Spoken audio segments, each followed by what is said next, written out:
OTB AM. With Gillette, we don't just play the game, we change it. Gillette, made of what matters. And a very good morning to you. Welcome along to OTB AM this Thursday morning. It's Gerwen with you all the way through until 10 o'clock. And we've got a very busy show for you. Going to be talking about the Premier League, going to talk with an inter-county manager about the pressures and the hopes that he has that his players are going to make it through the club season grand so that they can actually end up getting to play some championship action this year.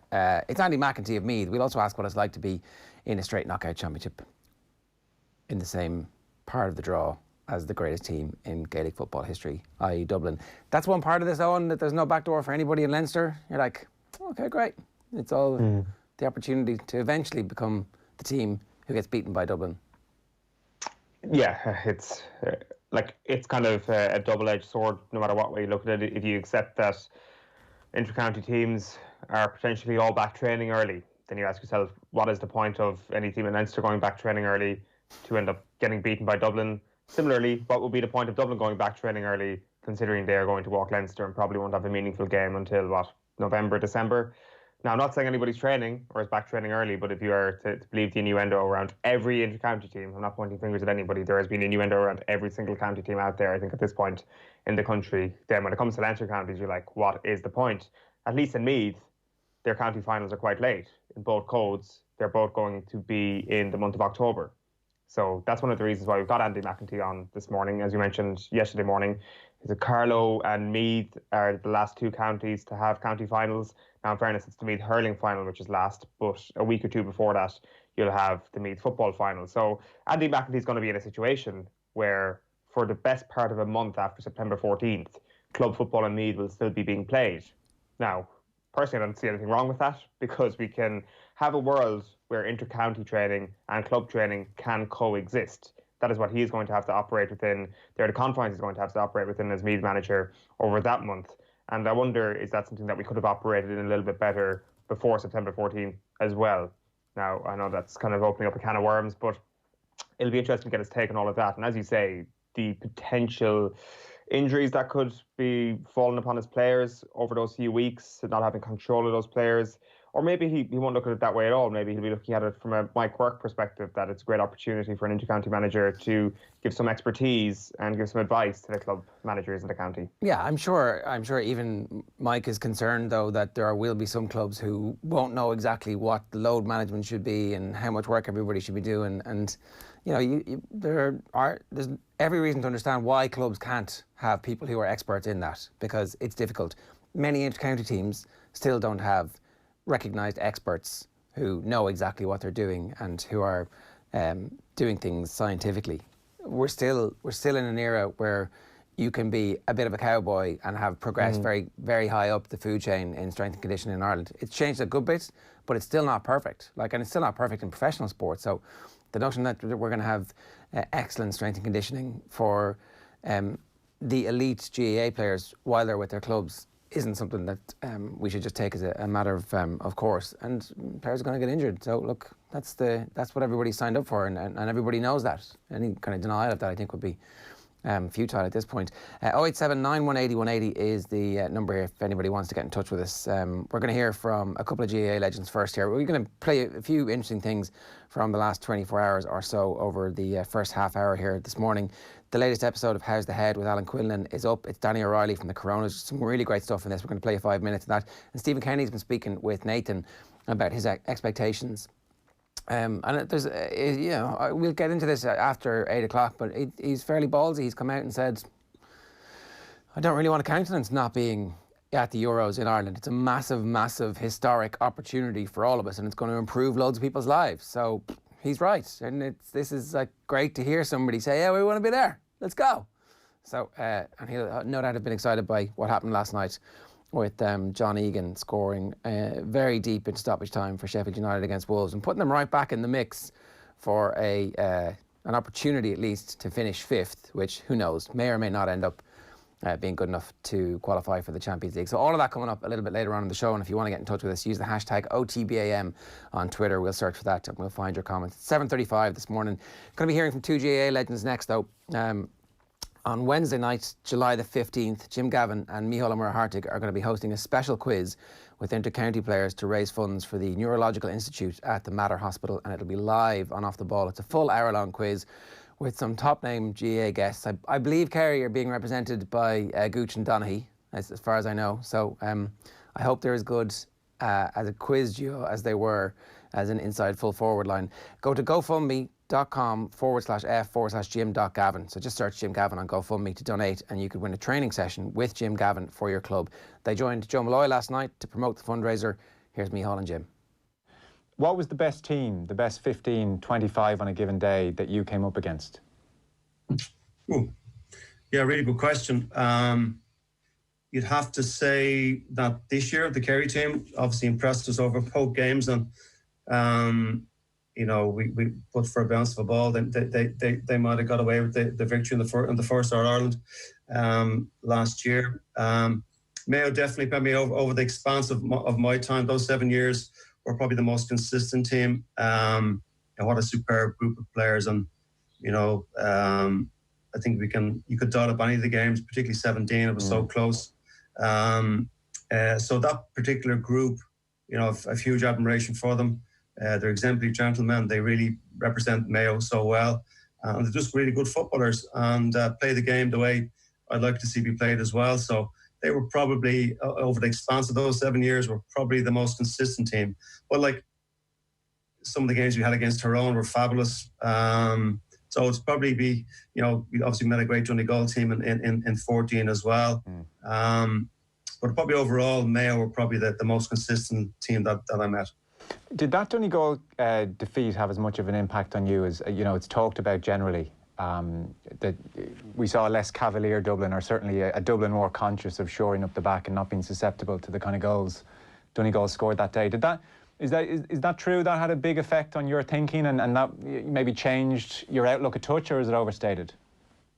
I think that if you looked forensically at the style of the Dublin team, each of the 7 campaigns that I had with them, it always changed. There was always things that were added and taken away. If you look the way we played, certainly in some parts of the Ireland series, including the Ireland final this year, it would have been very similar to the model we used in 2014. A full court press, really aggressive attacking football. There's obviously risk and reward going against a team like Kerry. You do leave yourself exposed at the back to some of their counter-attacking, but that's that was a calculated risk that we took. So I think if you look through the expanse of those 7 seasons, you'll see little bits of each year blended in. But the reality of it is, we played in the previous season, 13. We played that All-Ireland final. Mayo more or less went man to man with us, and it was a fantastic game. And as the years progressed, teams began to play a more compact defence against us. A blend of zone defence and man to man, which meant we had to be a little bit more controlled about it, because they just wanted to exploit the space that we might leave behind. So certainly there was some fantastic. It was a rich environment for learning, that's for sure. And that's the only time we'd ever probably look back is and I've only picked this up from aviation. Commercial transport is probably the most safest form of transport that we can have, because it learns from its lessons. And I just picked up those little tricks along the way and those little tips with aviation that I transferred to the football team. So we've always looked back and tried to learn. And obviously there was a huge learning from that particular game. But in all the campaigns that we had and all the games that we played, we used that same review process, methodically. And that allowed us to, keep what we're doing really well. And then to add little layers of it. So I think by the end of my 7 years with them, we were probably using little components, statical components that we would have used in all of the years. It felt by the end of your tenure, and please disagree with this, but just looking in from the outside, it felt like by the end of your tenure, your Dublin team had become very comfortable dealing with a compact defence sitting back. That you had players out wide and you moved the ball really well and you stayed patient, and it was a picture, it seemed, that the players were comfortable with and knew how to break down. It was more teams who went at you, went man for man, took a few risks that caused, 1, better games to watch, but 2, caused you more problems. As a manager and as a group, what what approach did you find most tricky to deal with? Well, they both have their unique challenges. Like if you play against a team like Kerry that have outstanding forwards, like they're going to score. They're going to get points on the board. It's what are you going to do on the far end? And similarly, if you play against a team that likes to play on the counter attack, have a compact defence and break out on numbers, that poses challenges as well. And both need to be obviously from an attacking perspective. They present different problems as well to break them down. So I wouldn't say that one would have had, and I'm obviously speaking in the past tense now, would have caused us any more problems than the other set where a team might go simply man to man. But there's very few teams that we played would allow us to go man to man with their six backs. And including last year's final, you saw Paul Murphy obviously playing out at the slot there as extra cover. So the game has really evolved, and when you see the work of the standing committee there for the rule change, and that's a big factor as well. I think in the championship that we just referenced briefly, that'll have a huge bearing on in the competition, and maybe certainly our semi-final against Mayo and the final two games might have the trend they were looking for was more one-to-one contests, and a more aesthetically pleasing game is what I picked up from them.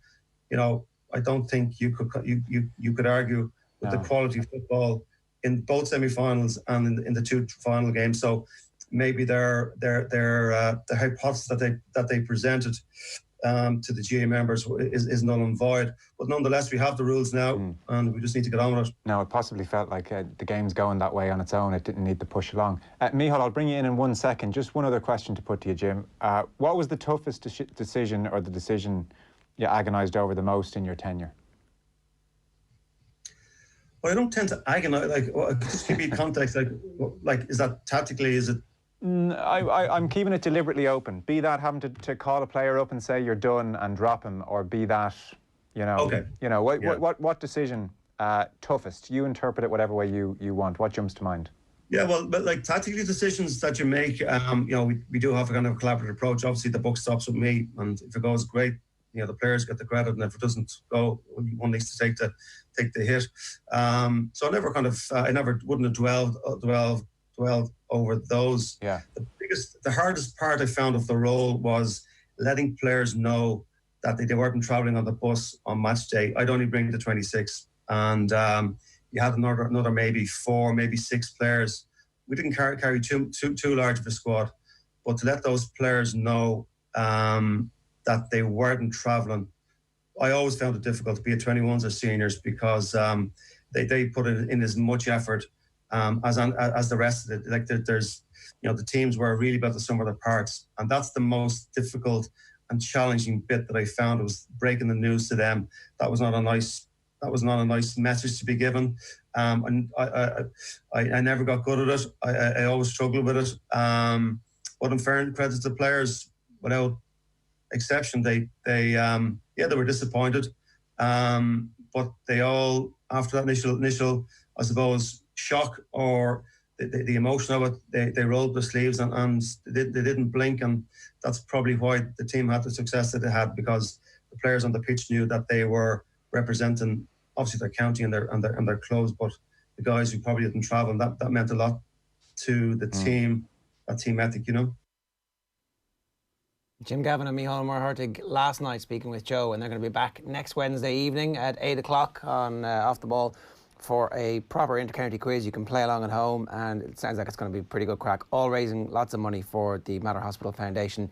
Just search Jim Gavin on GoFundMe and you might be able to win a training session for your club.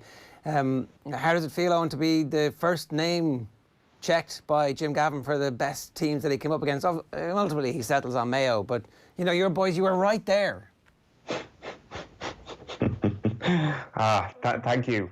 It's a proud moment.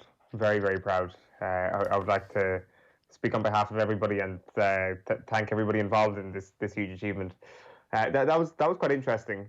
That section about learning from 2014, like without overly committing on the importance of that specific game, I think there's a chapter in the book coming or something, because Paul Flynn sat in the studio and was like, we thought we were saving football going into that game. We thought we were going to, like, it was good versus evil, and they lost, and it was like complete.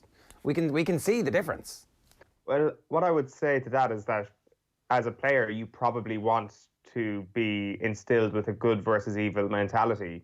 As a coach, perhaps having ice in the veins is a little bit more suitable, considering you can make good in-game decisions without getting carried away with the in-game emotion. So I wonder if actually what we're seeing should be taken at a little bit more face value. Like, he mentions his aviation experience and how it's an industry that learns from its experience so much. And it's not bullshit. Like, he does learn from every little mistake he has made in his managerial career, it seems. His career, his actual career outside of football, has influenced that hugely. And that is the style he brought to the game. Like, it's an image we'll never forget, the 2013 All-Ireland semi-final against Kerry, when the stadium is almost heaving with the energy inside and Jim Gavin is cool as ice on the sideline. That's who he is on the pitch. Like, lionize your players, inject them with all the words you possibly can to make them think it is good versus evil, to make them think that this is the end of the world if you don't win this game. As a manager, though, I suspect that Jim Gavin perhaps didn't think that way, because the best version of Jim Gavin is the cool version of Jim Gavin, the collective version of Jim Gavin. Sure, but it's clear that there was a massive turnaround in how they approached the game in the immediate aftermath of, like, getting into the black box and seeing what happened in the Donegal game. It's like, ooh, okay, I see now. And they invented a sweeper. Like, from their perspective, they were man on man before that, and immediately after that, forever, they were a sweeper and they won the next 5. Like, I think it's clear that there was a change, a significant change. I guess it's hard to argue against that fact. Like, they were torn apart at times in that second half against Donegal in 2014. They haven't lost a championship game since. It's like it's chalk and cheese when you compare those two things. And the shape of the team is different. That's the thing, I think. So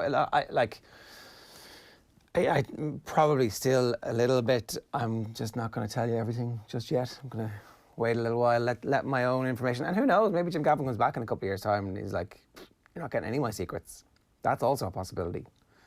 How many of the secrets are still being implemented within the camp as well? Exactly. Probably something. Exactly, yeah. So I'd say there's an intense loyalty he feels to his former teammate in Desi, and also his former charges on the field. Right, it's 7:48 this morning. Now, earlier on this week, the very latest episode of Alan Quinlan's How's the Head was made exclusively available on the OTB Sports app. Just search for OTB Sports in the App Store or Google Play. Danny O'Reilly, lead singer of the Coronas, is this week's special guest. The OTB Sports app, as I said, is still the only place you can get the full interview via podcast. Let's have a look. Is being an artist an obsession? Because I think a sport, when you're a professional athlete and you're trying to succeed, it engulfs you. You wake up in the morning, you think about it. It's very hard to switch off. So is it kind of like that for you, that this is part of your DNA, that every day is music, music, music? I know you say you play sport as well, and we all need to switch off, but is it an obsession with you? I think aside from a really brilliant job.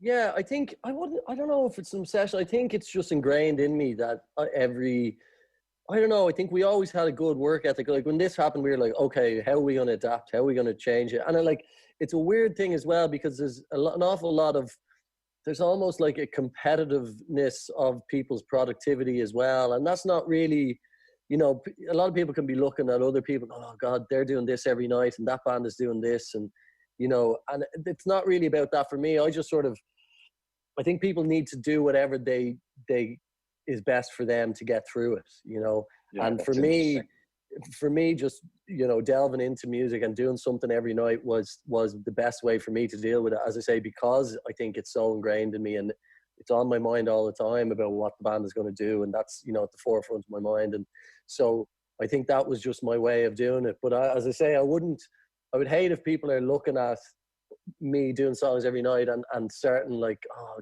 God, he's being productive, I should be doing something. And I think there's a lot of people out there who would go, all right, this lockdown is starting now, I'm going to learn a new language or read a book every day, and then if they don't, they start to get in on themselves a little bit. And I think it's important people don't do that either, you know. It's kind of like the homework, the whole homeschooling for kids. With my little fella, the principal sent out the email at the start saying, look, do what's best for you and don't overstress it and stuff like that. Is that kind of your demeanor, that you're relaxed and calm type of person? I know the reason I talk a lot about mental health is because I'm a very anxious person.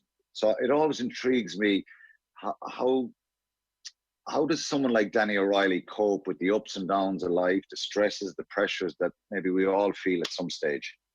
Yeah, well, I think I've definitely had moments like that where over the years where I've had lows. I mean, I've definitely been anxious as well. I think in the last few years, I've sort of gotten on top of it a little bit more. I've just become a bit more self-aware. I know myself when I'm starting to feel a little bit down, and I've got a good little group of supports of people I can talk to, and mates, and whoever it is, family, and people who know me well, and who I can just, even sometimes when I'm not sure what is bothering me, and just, if you have that one mate that you can just sort of have a chat with and just go, yeah, and just chat, and then you start to figure out what is on your mind. But definitely in the first week of lockdown, I had a moment of sort of quarantine blues, like where I was like, God, like, what is going to happen? Will gigs ever come back? How is this pandemic going to affect our band? What's going to happen? What about our album? Are we going to, I don't know, all sorts of thoughts. Yourself, that's the thing about anxiety, is it can sort of consume you, and there's all sorts of weird thoughts that you maybe don't even believe on a day-to-day basis, but for this one moment, it sort of gets in on you, And so, as I say, I think I've definitely had ups and downs, but I think I've just gotten a bit more sort of self-aware, and I'm sort of just acknowledging, okay, well, I feel a bit crap today, and that's okay as well. And try not to even hide it or like bury it down or anything, just ringing someone and just go, geez, I feel really weird today. I just don't feel worried about this and that. And, whoever it is that you can talk to, So I think that's the difference for me. As I said, when I got to, what happened with us was we moved to London and signed a big record deal with Island Records in probably about, it was with the Long Way album. So it was probably about 2016, I think. And so we moved over to London and we signed a big deal, and then it didn't go well. Didn't happen. Ireland dropped us, and we moved back to Ireland, and I was like, oh, this is, what am I going to do now? This is the end. And I sort of got a bit of writer's block for the first time as well, which I never really had before. And it wasn't so much writer's block, but I was writing stuff, but I just kept telling myself it was crap. Like, I'm sure you had it in sports as well, when your form is getting away from you or whatever, and you think you're not firing at all cylinders. And did you have to try and figure that out yourself, or did you speak to anyone? Obviously, you come from a family embedded in music, and your mum was just an incredible artist. Did you speak to her? Did you speak to other people, other bands? Because rejection is something that we all struggle with a little bit. 100%. Even if you're the kid in the schoolyard where you don't get picked in the team when there's a game of soccer going on in the yard. Nobody likes rejection. So essentially, you're rejected here. How do you 100%. Dust yourself down, and what did you do? And that's the funny thing, because we went in with our eyes open. We weren't like a naive young band going, this is it, this is our big break, and it's all going to happen. Like, we went in knowing the stats of how many bands don't make it, and you need a bit of luck on your side, and all the different things with Ireland. So we were aware that it wasn't a sure thing by any stretch of the imagination, and we were half expecting it. We said, we'll roll the dice and see what happens, but still, when it didn't happen, it still got to me, and I didn't even realize it as much as the start. But definitely, I mean, I'm lucky that I have people in the industry, as you say, like even my dad as well was always my mum's manager and was involved in her record label, so he understands the business as well. My sister's in the industry as well, so I had them to talk to about it, and a lot of friends, and it definitely hit me when I came back. But I think it was actually, we had a gig after we moved back from London. We played Electric Picnic a few years ago, and this was when I was feeling, and sometimes it's probably, again, the same as sport. You get a big performance and it sort of snaps you out of it. A big game, and you play well, and you're like, oh yeah, no, I'm back. It kind of reinforces the confidence and strength and belief in you, doesn't it? 100%. And I heard Paul O'Connell talk about this recently as well in the podcast. It was just one of those games where the ball always came to you. You just happened to be in the right place, and he was man of the match in whatever game he was talking about. But it's like when we played Electric Picnic, came back and we had a really good slot. It was a beautiful evening. We were on at like 7 p.m. on the Friday, and like it was packed, like, you know, thousands of people. And then I remember just thinking to myself after, how could I even consider doing anything else like this? I am so lucky. This is the best job ever. And sometimes you need a little reminder like that. And I think that was a turning point to get me out of the little bit of a low after moving back from London, like, you know. OTB AM on OTB Sports Radio, Ireland's first and only sports radio station. OTB Sports Radio. We've got a panel who know a thing or two about being trailblazers. Paul Rouse, sport was already kind of impeded upon. Sinead Kassan. There's an innate interest in it anyway. Dermot Lang, it didn't blow me away with him. Jason Sherlock and Kieran Donaghy with us. Basketball would have been my main game. Retro panel for you now. This is OTB Sports Radio. The Retro Panel. Wednesdays and Thursdays from 4. Lads, we're having a moment. Not just because of the shorts or the chain. Things are changing and for the better. And after a few tough months, we're getting ready to get back to what we know. Back to some kind of normal people. Can't wait to get back to training, hanging out, socialising, just general chatting. And whether you play or not, our Whopper wins as a nation means we already know how this needs to go. Our great teamwork has meant the restrictions have been lifting. And so to keep our winning streak going, now's not the time to take our eye off the ball. And while things ease up, a few important points to note. Though we can now meet up, we still have to keep our distance, just for the minute. For now, hand passing's bad passing, so let's go long on the ball. And while we're on the hands, keep up the washing. It's the simple things that make the biggest difference. And one more thing. The HSC have developed a new COVID tracker app designed to help reduce the spread of coronavirus in Ireland. It's real simple. This app helps us track any symptoms and lets us know if we've been in contact with anyone who might have the virus. That's it. And using the app is an act of care. For yourself, for the team, for your community. And the more of us that use it, the better we'll get. And yeah, training in the rain isn't that much crack, but maybe it's the bits like that that we've missed the most. We stayed apart together. Now, let's get better together.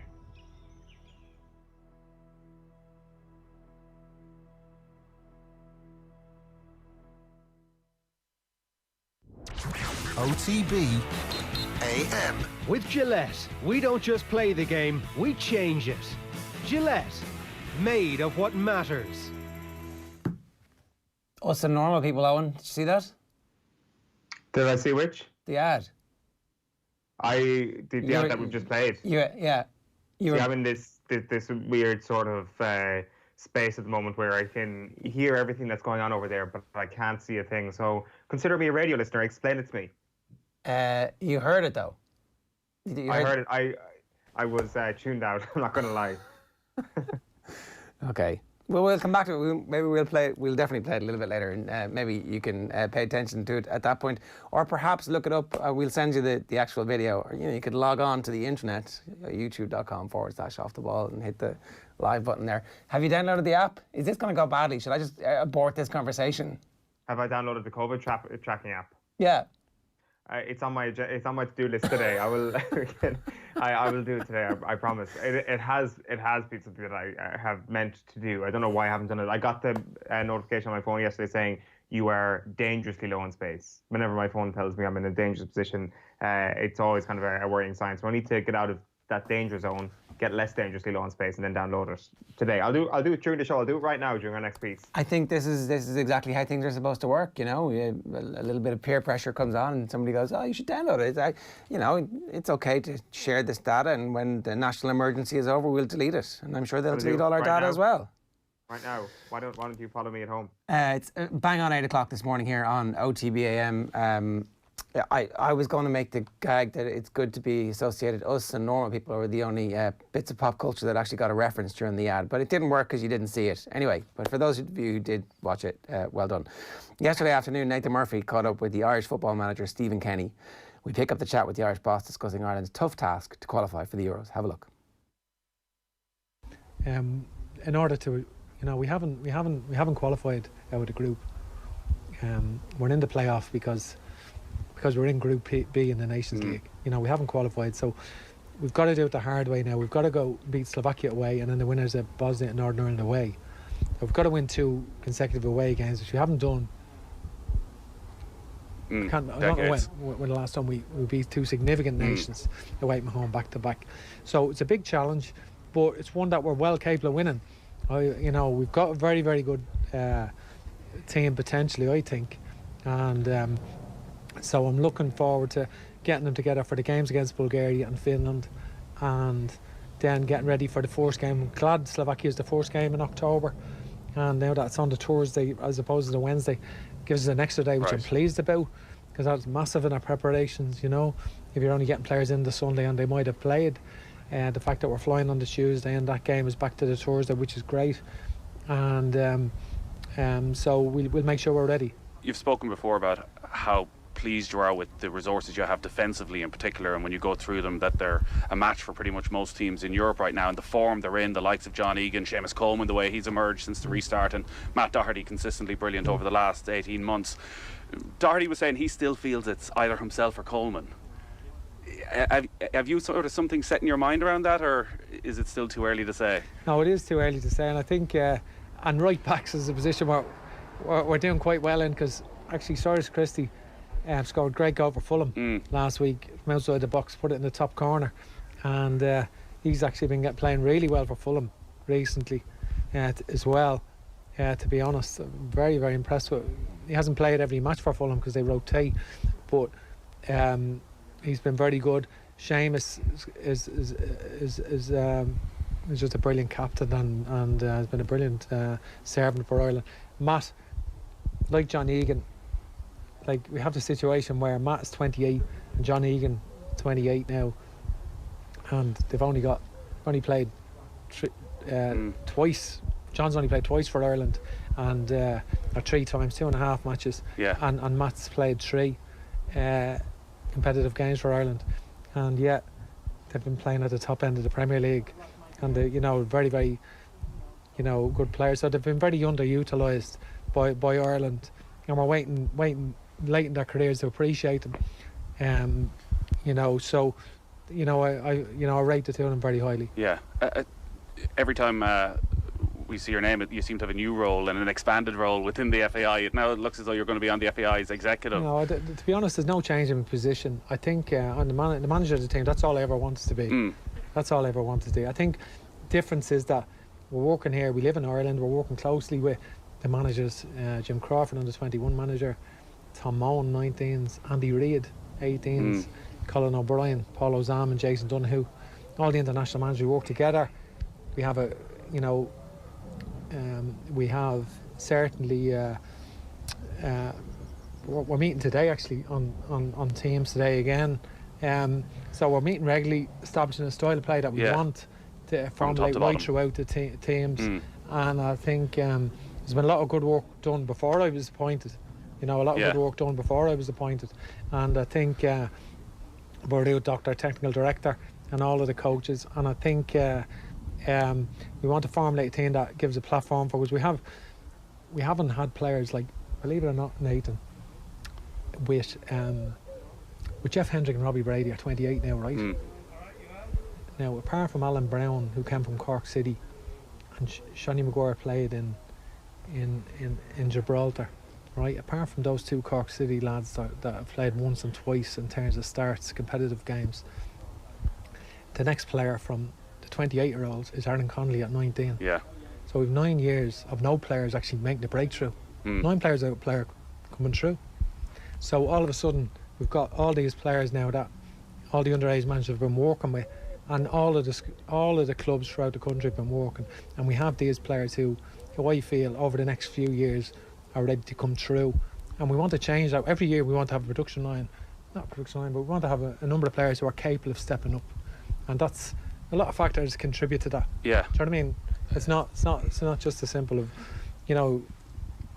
some years obviously have better players than others, depending on we're a small country, I know when you got in comparison, but it's something that we can't ignore. And I think everyone would agree it's a real step forward that the international manager has such an influence on on football throughout the country. But well, I have a strong voice, and I'm not. But there's the other side of it as well, that if you are on the executive, and we know that the struggles the FAI I'm not.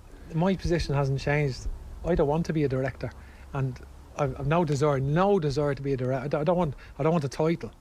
Because the concern would be that every other previous manager has been judged on results of the senior team. That you may be distracted by cuts that are coming in the FAI. No, I'm not. I'm like the way Gary Owens spoke to me, chief executive. I'm not a director of the FAI. I've no desire to be.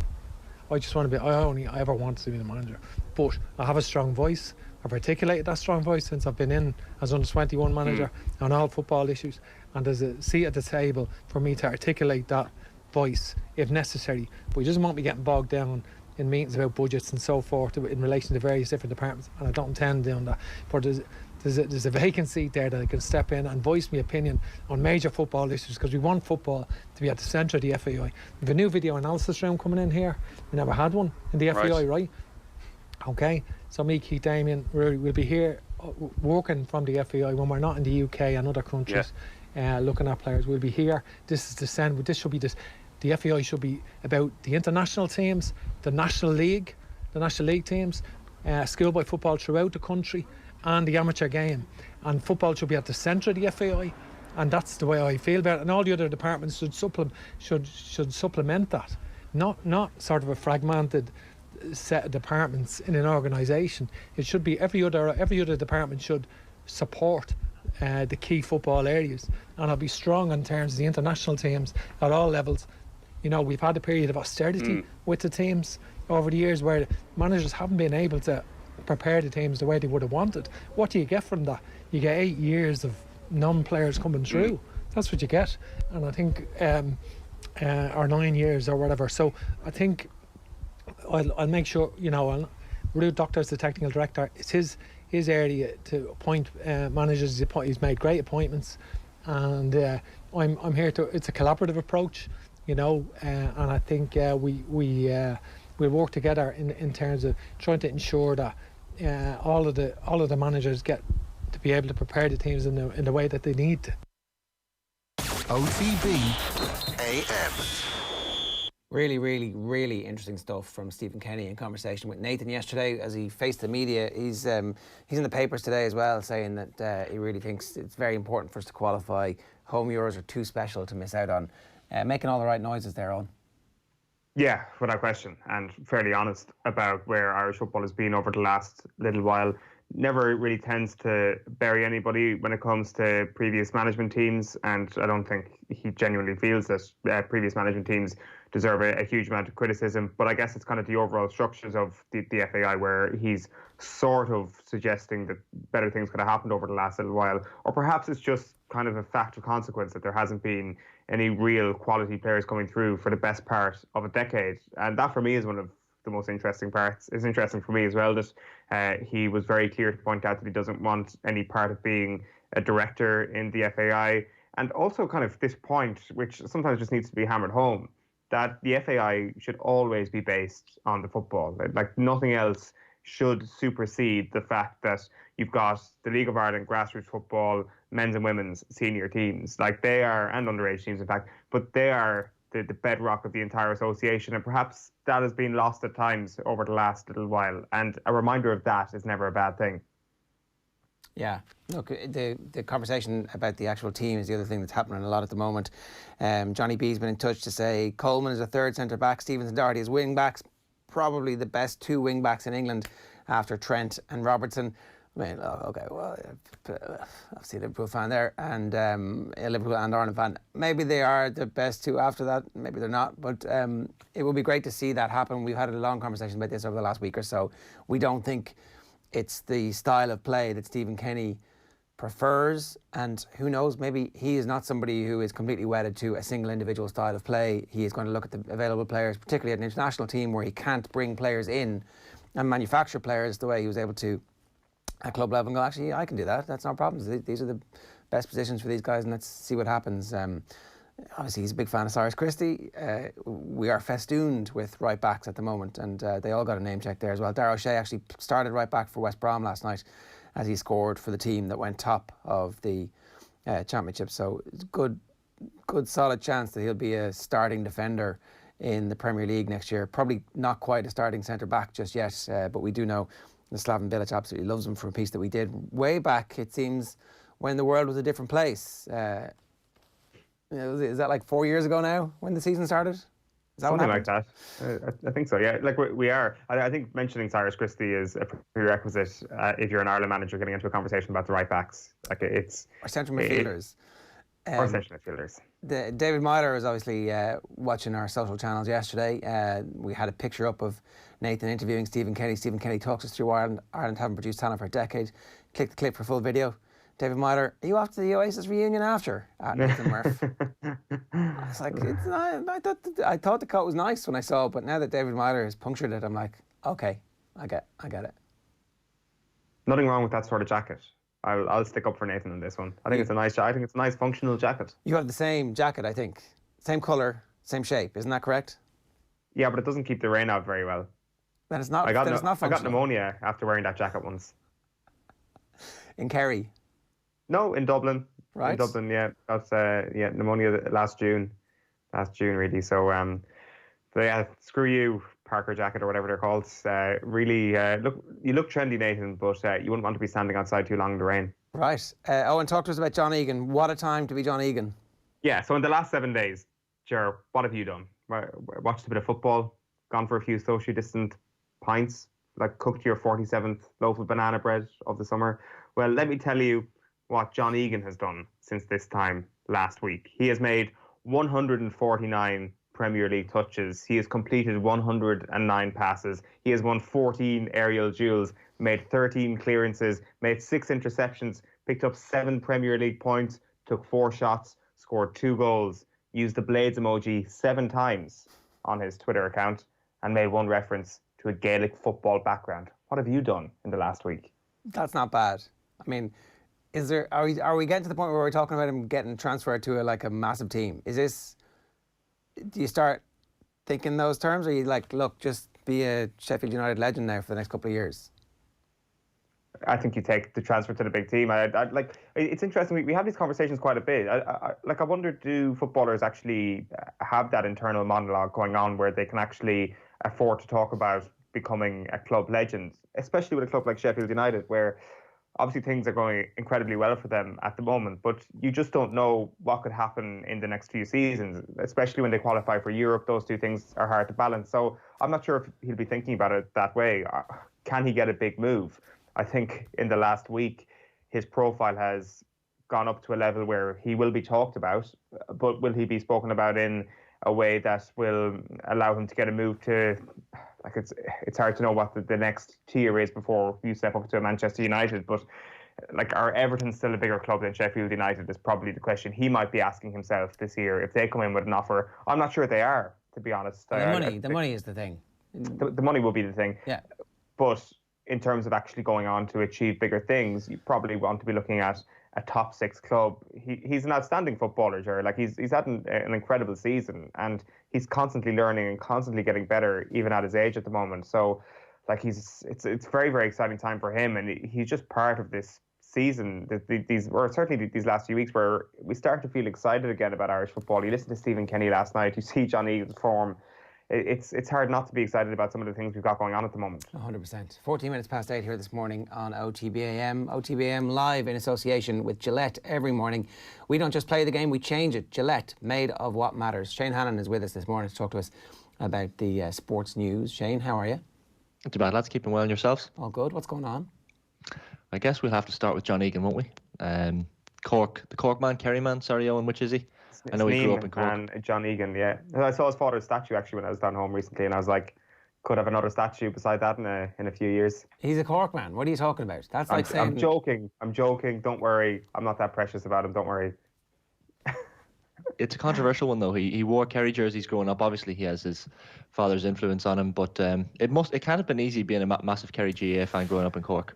It's sorry. I mean, well, it could have been. It must have been fairly easy for him, given that his dad's an all-time legend. So that's fair enough. Yeah. Anytime anybody from Cork was given out to him about football, he would be like, "Show me your medals." Literally, show me. Here's my dad's. I have them here. And all this stuff about kids growing up in one place and being a fan of another team. This is a despicable thing that some people, particularly around this parish, the Mayo people, Nathan I'm talking about especially, inflicting Mayo jerseys on his kids for when they go to school. You can't do that.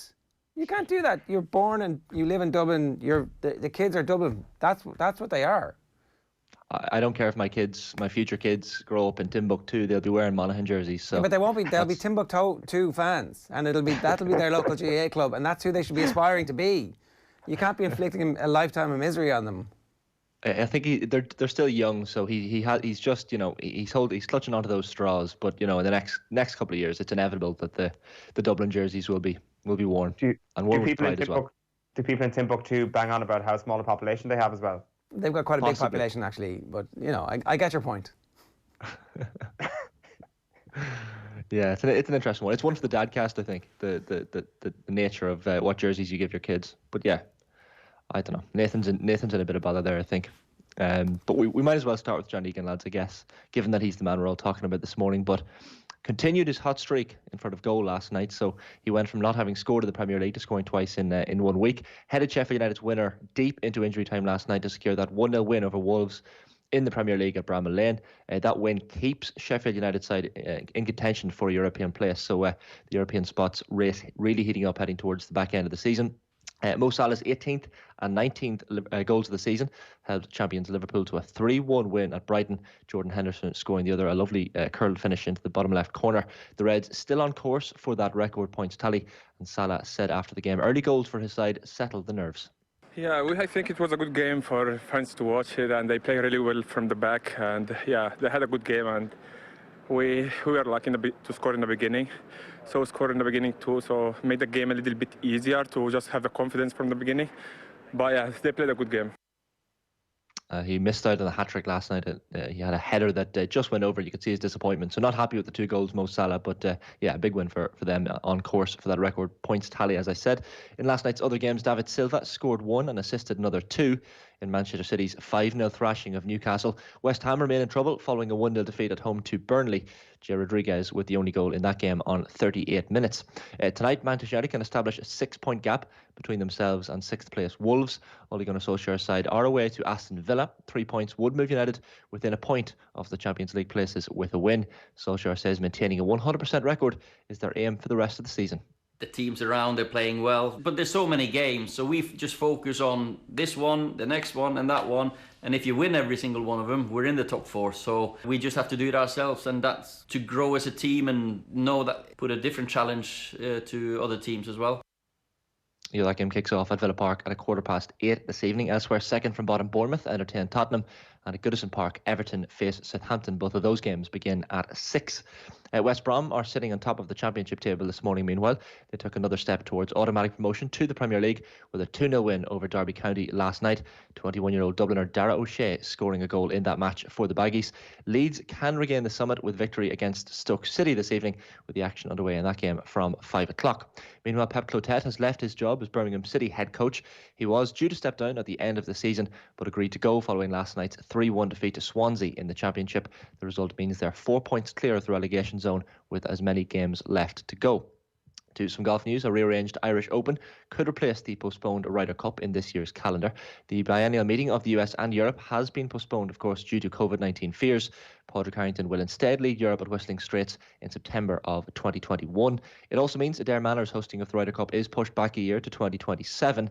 The European Tour say a variety of scheduling options are currently under consideration. Harrington says it's the right decision to wait when it comes to the Ryder Cup, as the matches are all about the fans. There's nothing like a Ryder Cup for creating that atmosphere. As we describe it, it must be like playing the cup final in a soccer stadium, something like that, you know, where you have the pressure, you have the nerves, but you also have the crowd at their fullest excitement and fullest voice. And, you know, we don't get it as often as you would in golf, but the Ryder Cup is the one time that it consistently delivers. You can get Padraig Harrington's full reaction to the cancellation of the Ryder Cup on the new OTB Sports app, which you can download for free right now on the App Store or the Play Store. Meanwhile, Open champion Shane Lowry is among the field as golf's PGA Tour moves to Dublin. this afternoon. That's Dublin in Ohio. The Charity Open at Muirfield Village Golf Club gets underway today. It replaces the John Deere Classic, which has also been postponed to next year because of the coronavirus pandemic. Some Formula 1 news. Renault say they discussed Fernando Alonso's reputation for outspokenness with him before signing the two-time champion to return to F1 in 2021. Team boss Cyril Abiteboul said a break from the toxic F1 environment had been important for the Spaniard.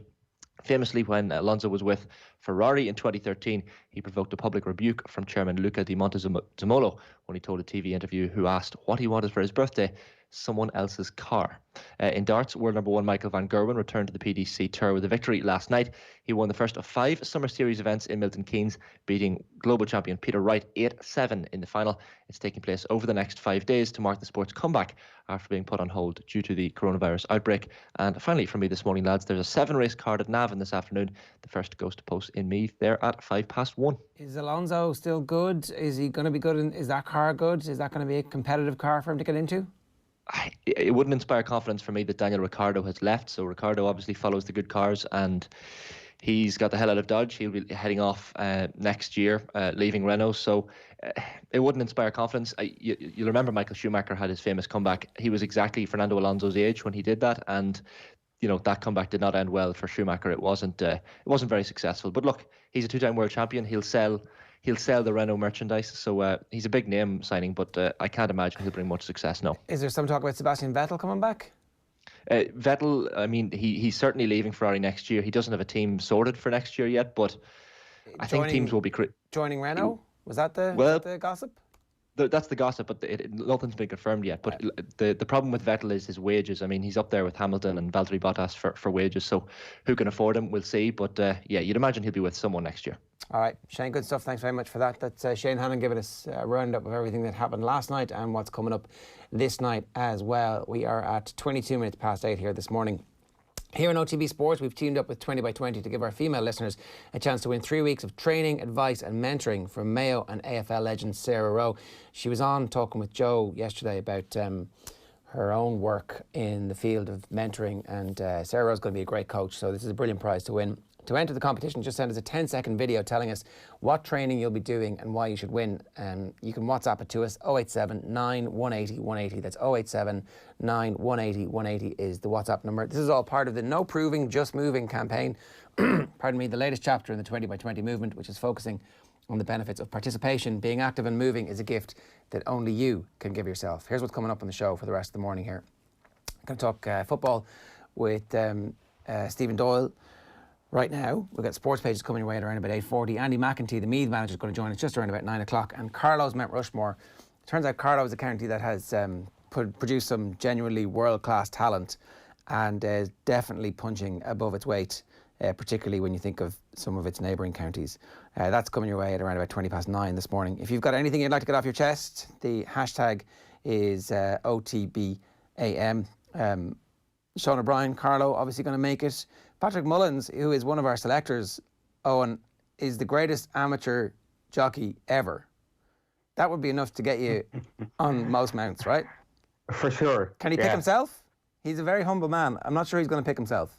Well, the big question for me is, does he veto himself? Like, surely we are not going to have a situation where he doesn't get mentioned. Now, can he, be coy enough so that he doesn't have to take himself off the mountain?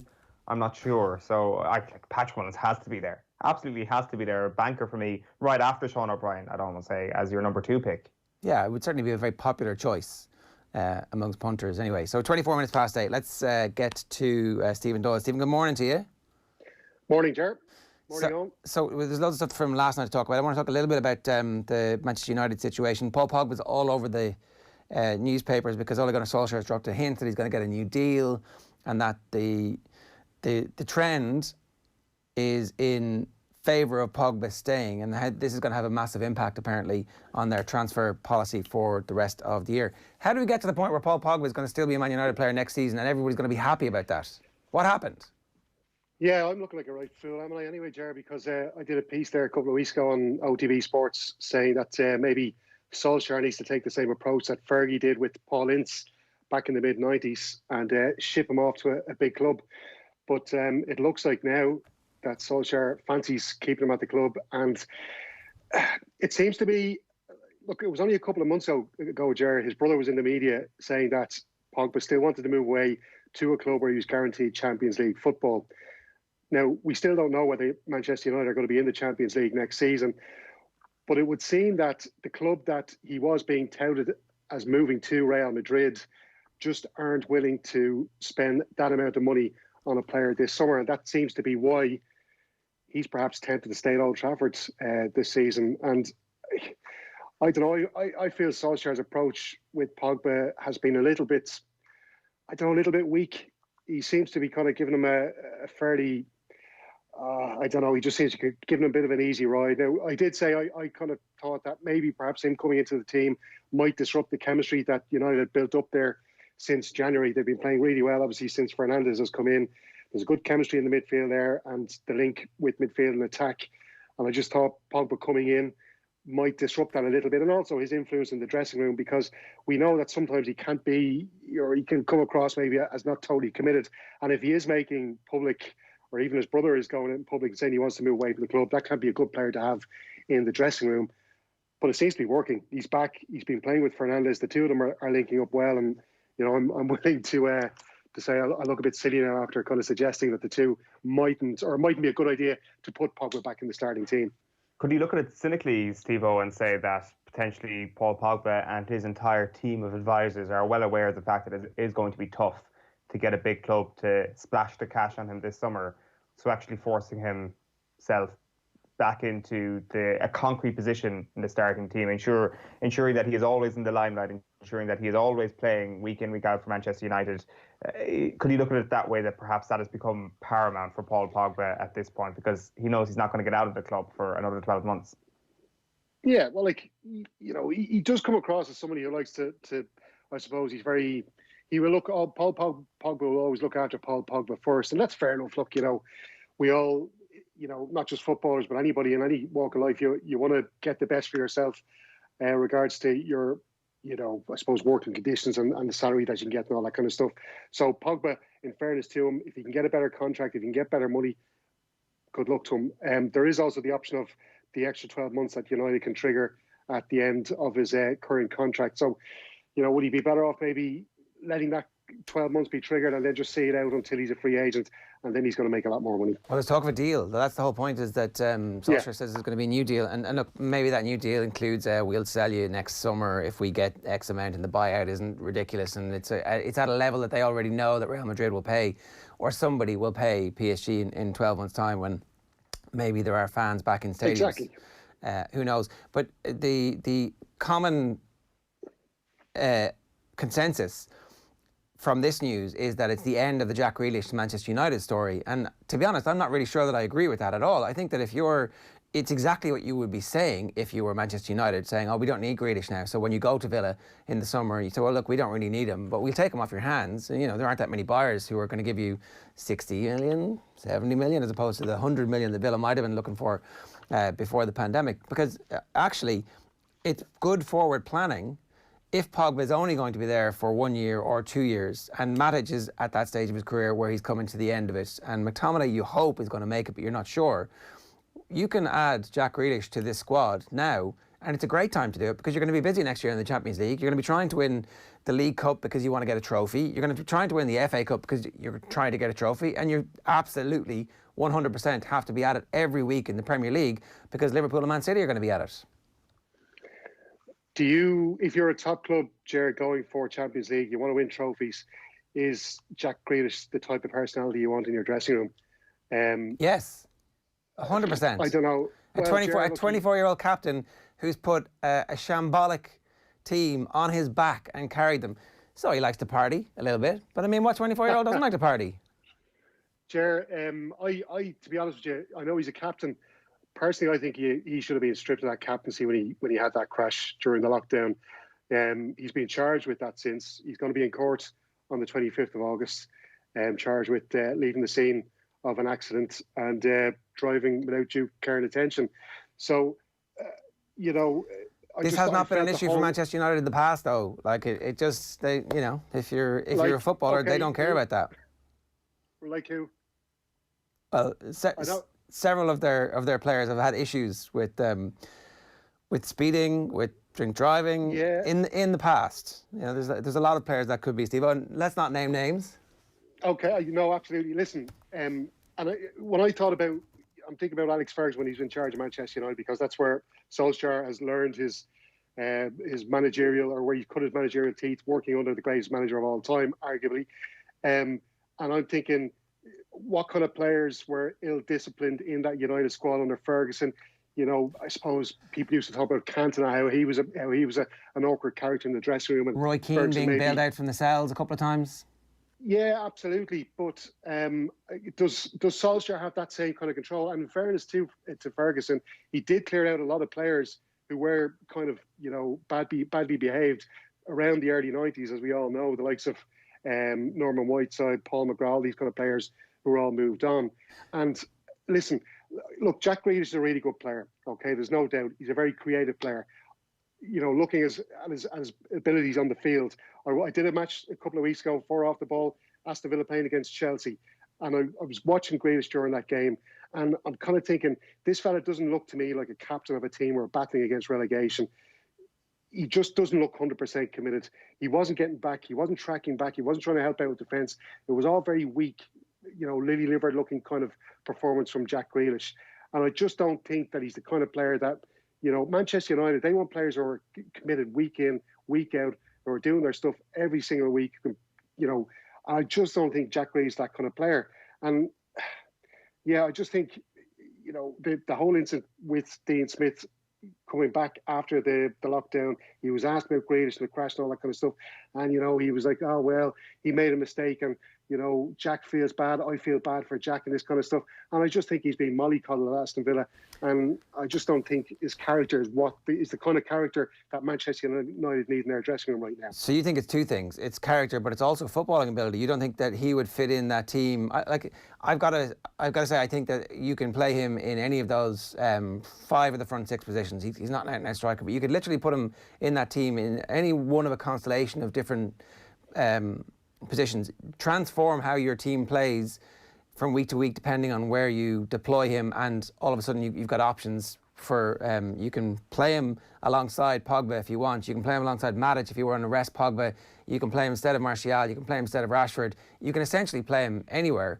And I think he does have that discipline in a team where they have some hope. Bear in mind that Villa have collapsed. Their morale has completely collapsed, and they don't even have the fans anymore to feed off.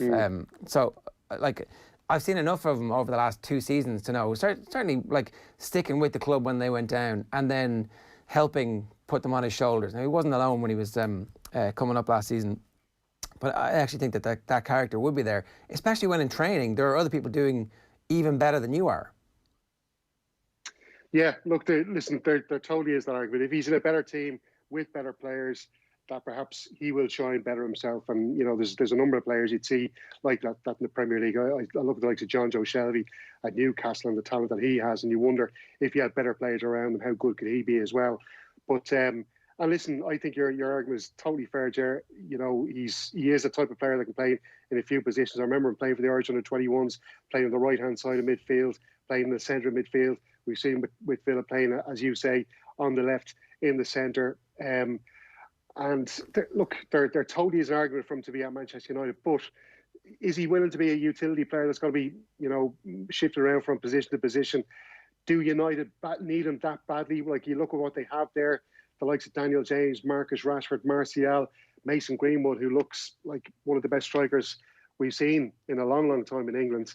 And is there room for Jack Grealish in that team? And if not, is he willing to sit on the bench kicking his heels, waiting for his chance to come? So my argument to that would be that everybody gets a little bit of a rest. You just manage the minutes for everybody. So he plays a week, Mason Greenwood is out of the team. The next week, Rashford's out of the team because he's being rested and he gets in those positions. He plays centre mid sometimes because you actually want, it's against a team who you're going to have loads of possession and you're going to dominate. So you want somebody who is capable of beating a man and dropping a shoulder and suddenly transforming that game. I actually think that I think now is exactly the right time for Manchester United to double down on that. That's not to say they don't also need a new centre-back. And we saw Solskjaer tapping up Nathan Ake, which seems to be okay these days. Apparently you're allowed to tap people up and say, oh, I'm coming for you, buddy. You keep going. I mean, I don't know when that happened, when those rules changed, but apparently you know, you're the manager of Manchester United, you get your lips read and it's fine. Yeah, it's funny, isn't it? Because they spent a lot of money on Harry Maguire and Victor Lindelof. They just don't look convincing, do they? You know, every time I watch them play, and both players are liable to make big clangers. And I wonder, is Nathan Ake is he the type of defender Manchester United really need? Like, when I look at that Manchester United team and I'm looking at what kind of centre half they need, you're thinking of the likes of maybe John Egan, a really tough, strong defender who's quite sturdy and can play a bit of football as well. Maybe the likes of Ben Mee at Burnley as well. Ake's a really good footballer, but I don't know if he's that kind of player that really dominates a box and intimidates opposition players. The likes of Virgil van Dijk. Laporte is another one. Yeah, well, I suppose Laporte maybe along the lines of Ake, but he definitely would maybe sort of dominate his own box a little bit more than the likes of Ake and those kind of players. And yeah, I definitely think that's the area where United need to strengthen up, and as well at left back, because I think we all know at this stage Luke Shaw, while he can be good getting forward, as a defender, he's not great, really, is he? He gets cut out a lot out of position, and I think he leaves that centre half on the left hand side, which is Harry Maguire. Sometimes he leaves him in the lurch when he gets moved out of position. Is the John Egan link a legitimate thing? Not a legitimate link, but is it a realistic possibility where United to be interested? Because sometimes I feel if we have these conversations, we put on our green goggles a little bit. But it seems in this case, if United are looking out for an imposing centre half, he does stand out in terms of the best in that position outside of the top 6 clubs. Yeah, definitely. Look, John Egan isn't, the 100% absolutely perfect centre half. He does, and maybe sometimes it's down to the formation that Sheffield United play with the back three. He does sometimes maybe get caught a little bit out of position. We've seen him sometimes getting too far forward and then having to chase back after attackers and getting caught out that way. But again, as I say, that could be down to the formation that Sheffield United play. If he's in a flat back four, maybe that could be different. Compare John Egan to Harry Maguire, compare him to Victor Lindelof. I'd argue that he's a better defender than Victor Lindelof. Harry Maguire, I don't know, that the jury will be out on that one. I don't know what you think, Owen. I think he's a better centre half than Victor Lindelof. Manchester United probably aren't interested in him. Maybe he's not on their radar at all. But another player actually I would think of as well, who I was watching closely last night in that game between Sheffield United and Wolves, is Conor Cody. Another fantastic centre half. He really dominates his area. You very rarely see him getting flustered or cut out of position. Liverpool fan, though, isn't he? He is a Liverpool fan, true and true. I think he's still got a season ticket, actually, at Anfield, as far as I know. So perhaps not the kind of player that United want to sign. But look, going back to John Egan, if you compare him to the two centre halves that United have there, I think he's definitely better than one, if not two. A quick word on the Villa Man United game. That's the reason we're talking about Jack Grealish tonight. It's his audition for Broadway, even though the game's at Villa Park. But that one kicks off at 8:15 and it's live this evening. You can hear it on the OTB Sports app. Villa are gone, right? Essentially, it would be an absolute miracle. Of the teams who are in the bottom three, I would actually say Bournemouth have a better chance of squeaking out, given that they have some experience of actually getting out of this scenario over the last couple of seasons. Yeah, I just wonder about Bournemouth. They just seem to be, I don't know. I was looking at the table there actually before we came in. Like what have Bournemouth got? They don't really have any strikers. Callum Wilson, he's a really good centre forward, but he just hasn't been doing it this season, has he? He hasn't really found, like, he started off this season really well, but he just kind of tailed off. And I think that's where Bournemouth have struggled. They haven't been able to score goals. They got 32 goals, which is, I think it's probably the second or third worst goal rate from all the teams in the bottom half of the table. They're conceding quite a lot as well, and they're just in a bad run of form. Like themselves in Norwich, their form is all defeats in the last 5 or 6 games. I've always fancied Watford, Ger. I just thought when Pearson came in, he's the type of manager that the one problem that Watford had was they had a bad back. I wouldn't say a bad back four in players, but they were just set up badly to defend. They had really good attacking players, the likes of Dale Afeu, Troy Deeney, Andre Gray, Ismail Assar is coming good as well over the last second half of the season. But I've heard as well from talking to maybe ex-players who have said, not necessarily ex-Watford players, have said that there could be a little bit of trouble in that dressing room. So it's a case of whether Pearson can just keep them together and keep their morale good over the next couple of weeks and the last couple of matches. They won their last game of course, which was, I think that's going to give them a real boost. I know it was against Norwich City. But I just feel Watford might have just enough to keep them out of there. And as you say, Ger, I think Villa, I think they are going. I think it's going to be themselves and Bournemouth going down with Norwich. West Ham still need a couple of more points, but I like what I've seen of West Ham the last couple of games. They obviously beat Chelsea last week. They got beaten last night. It was last night I think they played. We did a match with them, Brian Kerr and myself, against Newcastle, which they drew. And the one thing about West Ham is they are attacking well. I know David Moyes is known for his defensive capabilities as a manager, but they are attacking well. The likes of Mikel Antonio is playing really well. And this guy, Tomas Souček, I think everybody needs to keep a close eye on this fella. He's really, really good player, really rangy midfielder. He's 6'4", box-to-box player. He can play well in attack, but he's also a really good defender as well. The story is once West Ham aren't relegated, he will be transferred from Slavia Prague for 15 million quid. I think that's going to be an absolute snip for West Ham. So, yeah, looking at the bottom half there, look, Brighton are probably safe despite that defeat last night against Liverpool. West Ham will offer. I think they're going to keep their heads above water. And unfortunately, I think Bournemouth, and for you, Ger, I think Villa are going to go down. Feels that way, all right. How impressed or otherwise have you been about Frank Lampard? There's a fair bit of criticism of Lampard, given that the number of defeats that he's had this season is more than previous Chelsea managers, that there's a completely different atmosphere around because he's the owner's favourite son, and so he's going to be given leeway that wasn't given to other managers, and also he's English, so he's getting leeway from the press in a way that none of the rest of the managers ever got any leeway with the amount of money that's been spent there. So which side of the whole Frank Lampard debate are you on at the moment?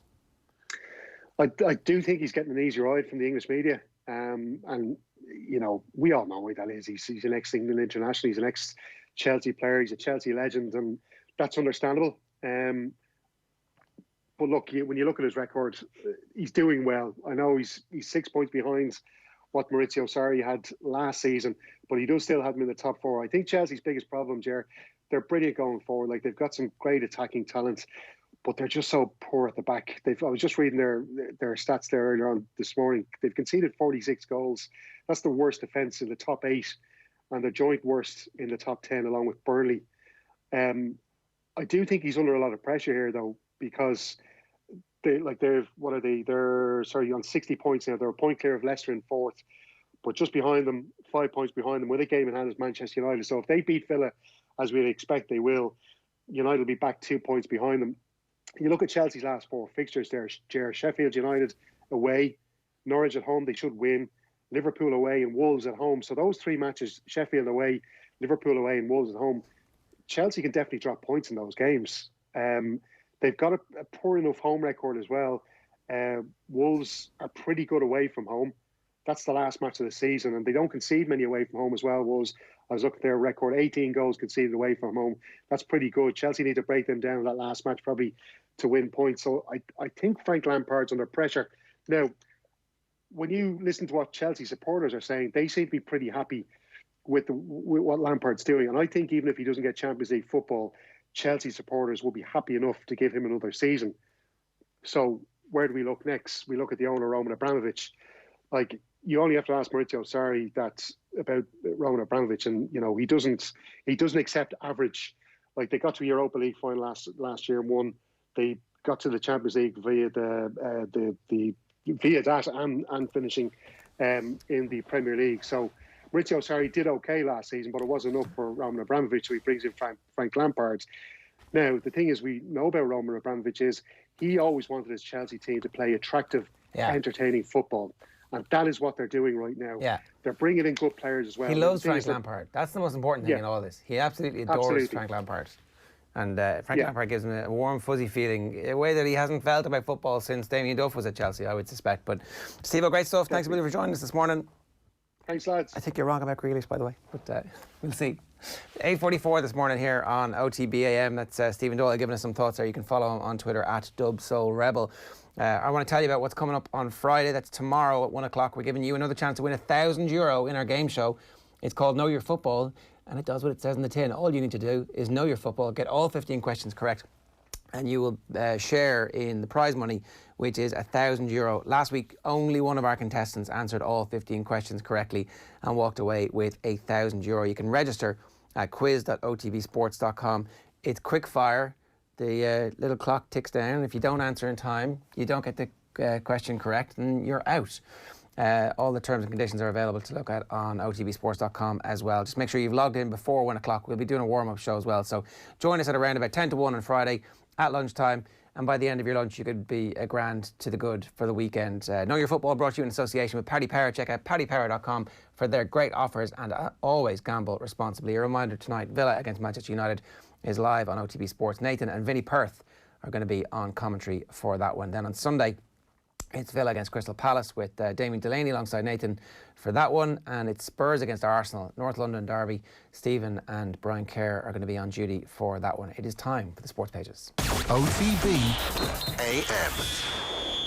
Yeah, a reminder, OTB AM is live in association with Gillette every morning. We don't just play the game, we change it. Gillette, made of what matters. So we could stick up OTB Sports again for you there. I'll tell you, that's what's coming up on our show this morning. It's not exactly planning for the future. A piece about AC Milan last night from the football show. I didn't want to coach rugby. Really interesting interview with Jeremy Davidson, who of course was the standout on the Lions tour in '97, a teammate of Keith Wood's. And the two lads were on Wednesday Night Rugby last night for a half-hour chat about his coaching career, essentially in France, and his playing career, which was cut short at the age of 30. Stephen Kenny's potential changes to the Ireland squad.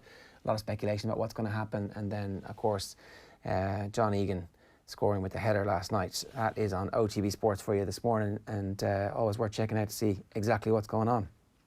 A photograph of John Egan's winner is also the lead on the back of the Irish Independent this morning.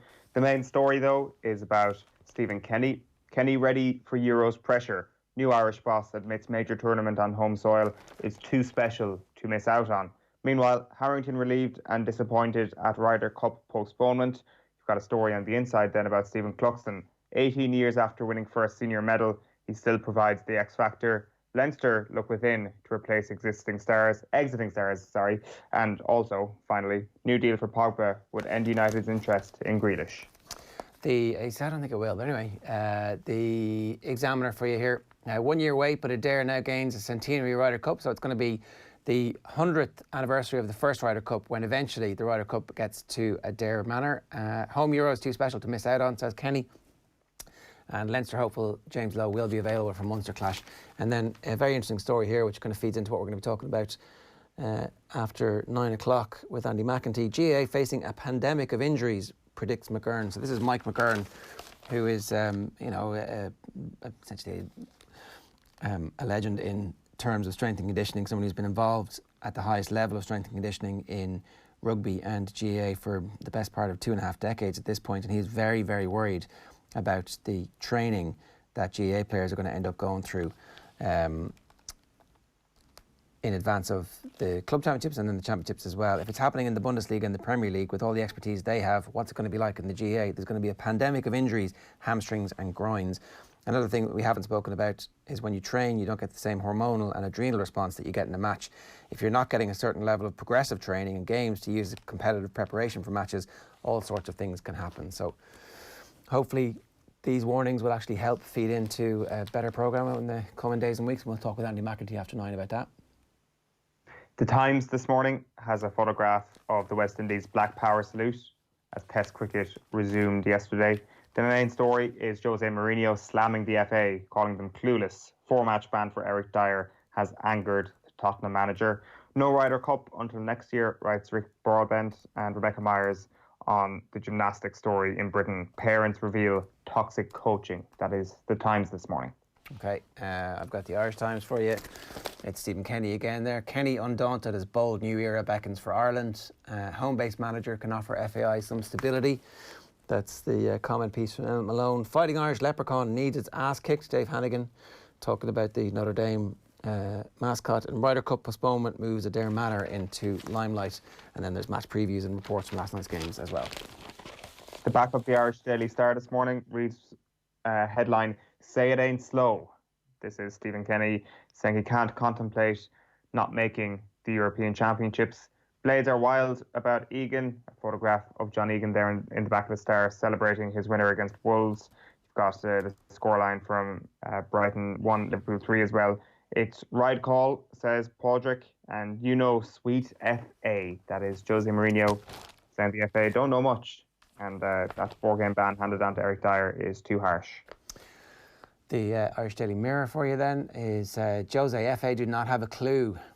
Mourinho blast as Dyer gets 4-game ban for fan bust-up. Mo puts in the Vard yards for Klopp. Mo Salah closed in on the golden boot and fired Liverpool closer to Manchester City's Premier League points record. We Kenny be on sidelines on home soil is the headline on the story there. And ride thing to do, say Harry and Stricker. So everybody thinks the right thing to do is to wait a year and play the Ryder Cup for, assuming next year when we're all allowed to do stuff. The back page of the Irish Sun this morning then. I don't find this daunting. I'm ever ready. That is Stephen Kenny in conversation with the media yesterday. Egghead is the headline on the John Egan story. And Ole's Pog deal hint. Ole Gunnar Solskjaer is hopeful of getting Paul Pogba to sign a new contract at Manchester United to end uncertainty over his future. So that is the Irish Sun. The Mail, back page there, is Euro's pledge. Ireland failure not an option, insists Kenny. And Egan the Deadly Blade is it's a great picture, wheeling away to celebrate his goal. Party closer to agreement in IRFU wage talks. This is a story that's been rumbling on now. They've had 4 separate meetings, but apparently they're edging closer to some kind of a deal, which will see the players take some kind of a pay cut, perhaps up to 20%.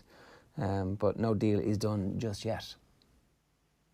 The Guardian is next up, and it leads with the Black Lives Matter message shown by the West Indies and England yesterday. Sorry, that is the Daily Telegraph, actually. The Guardian, presumably leading with something similar. Yes, indeed, they do. Not just cricket, yeah. Mourinho hits out then at FA for giving Dyer 4-game ban, and gymnastics crisis deepens with call for chief to quit. So that's that gymnastics story. That's the Guardian. Telegraph is the same picture, essentially, of the cricket. England's Black Lives Matter support, a very powerful message. And they also have Mourinho, the gymnastics story, and the Ryder Cup, which has been well flagged over the last while. The Racing Post then. The world turned upside down. 5 days after the Derby, it's Dante Day at York while the July Festival kicks off at Newmarket. And then on the back of the Racing Post, they've got a match preview of Aston Villa against Manchester United. Villains fighting a losing battle, I say. And the Herald. This is too big to miss. Kenny, I can't picture Euro finals in Dublin without Ireland there. He's right. This is exactly the biggest opportunity that Irish football's ever going to have. So 2 big games and hopefully a little bit of momentum behind the new manager bounce, the fact that our players are playing quite well. Back-to-back away games, we can do it. And no change while Cluxton is there. Keeper still driving Dubs forward. It's one of the other stories as well. So that's the Herald for you. Finally for me then, it's the Irish News. Leads with Philly McMahon saying the Dubs haven't begun collective training. Sky Blues ace fears spate of injuries when county season starts. You've also got Padraig Harrington, who says postponing the Ryder Cup is the right call. And hammer blow, Burnley striker Jay Rodriguez celebrates scoring what proved to be the winning goal during last night's 1-0 win over West Ham. Also inside in the Irish News, Danny Hughes has got a column, and the headline is that Jack McCaffrey's decision to step aside from Dublin duties should be respected. And I'm going to tell you what's on the OTB Sports app this morning. You can download it free, gratis, and for nothing in the Play Store or in the App Store. Just search for OTB Sport. And Jim Gavin talking about Jack McCaffrey's decision. It's not a manager's job to talk a player out of it. And obviously the Ryder Cup was postponed last night. So that's your feed. You get to personalise that. On the radio button, we have a full radio station, which is broadcasting all day, every day, with some of the best stuff that we've ever done. And all of our live stuff as well. You can just click the radio button and away you go. There's also some exclusive content there. On our podcast section, Alan Quinlan's How's the Head? And the current episode is, of course, Danny O'Reilly of the Coronas. Brilliant stuff done already with John Gerwen from New Zealand, and loads more good stuff coming your way there as well. OTBAM live in association with Gillette every morning. We don't just play the game, we change it. Gillette, made of what matters. It's 8:54 this morning. We're going to be talking GAA after the break. OTB AM. This is OTB Sports Radio. Football is back. Aguero makes it 3. Chelsea switch off at the back. Like the rest of us returning to work, the Premier League is also back. Keep up to date with the latest scores on the OTB Sports app. live updates and analysis of this summer's Premier League action. The OTB Sports app. Live score updates straight to your phone. Missing this? Salah takes the shot. Oh, Mo Salah with one of the goals of the season. Unbelievable. Then get this, the all-new OTB Sports app. Off the Ball, Ireland's premier sports channel, now has a new home, featuring the biggest names in Irish and world sports. Podcasts, interviews, news, commentary, analysis, plus almost 20 years of sporting archives. All free and ready when you are, at home or on the go. The new OTB Sports app. Download it now from the App Store and Google Play. Lads, we're having a moment. Not just because of the shorts or the chain. Things are changing and for the better. And after a few tough months, we're getting ready to get back to what we know. Back to some kind of normal people. Can't wait to get back to training, hanging out, socialising, just general chatting. And whether you play or not, our Whopper wins as a nation means we already know how this needs to go. Our great teamwork has meant the restrictions have been lifting. And so to keep our winning streak going, now's not the time to take our eye off the ball. And while things ease up, a few important points to note. Though we can now meet up, we still have to keep our distance, just for the minute. For now, hand passing's bad passing, so let's go long on the ball. And while we're on the hands, keep up the washing. It's the simple things that make the biggest difference. And one more thing. The HSC have developed a new COVID tracker app designed to help reduce the spread of coronavirus in Ireland. It's real simple. This app helps us track any symptoms and lets us know if we've been in contact with anyone who might have the virus. That's it. And using the app is an act of care. For yourself, for the team, for your community. And the more of us that use it, the better we'll get. And yeah, training in the rain isn't that much crack, but maybe it's the bits like that that we've missed the most. We stayed apart together. Now, let's get better together.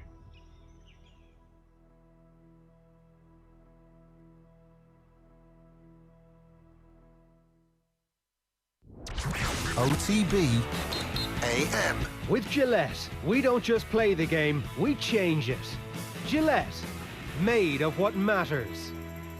It's 8:57 this morning. You're listening to OTB AM, perhaps on the OTB Sports app as a radio show. You can minimise it and go about your business, which was something that took us a little while to get together, but we've got it now. So if you want to just listen to this as a radio show every morning, you can. Of course, if you want to watch us, we're live on the app as well. It's actually the best place to get us. Or if YouTube is your thing, youtube.com/off the ball, and you can cast us to your TV. Speaking of TV, Eoin, I know that you're listening to us as a radio show this morning, and you didn't get a chance to see that ad. It's very slick, very well produced, and Dean Rock probably has a future as a TV presenter if he wants it. He probably does, yeah. It sounded great. Got the app as well, just there. So the ad has certainly worked. You're signed in. I'm signed in. I mean, I'm now in. All my data is in the cloud, and yeah, I'm ready to use it. It's a nice looking app actually. And you're feeling good. That's the main thing. It asks you how you're doing. It's like It's like a very progressive sports team. How are you doing today?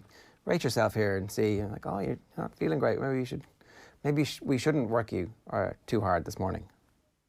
Maybe we could this could be a new HR exercise for all companies everywhere.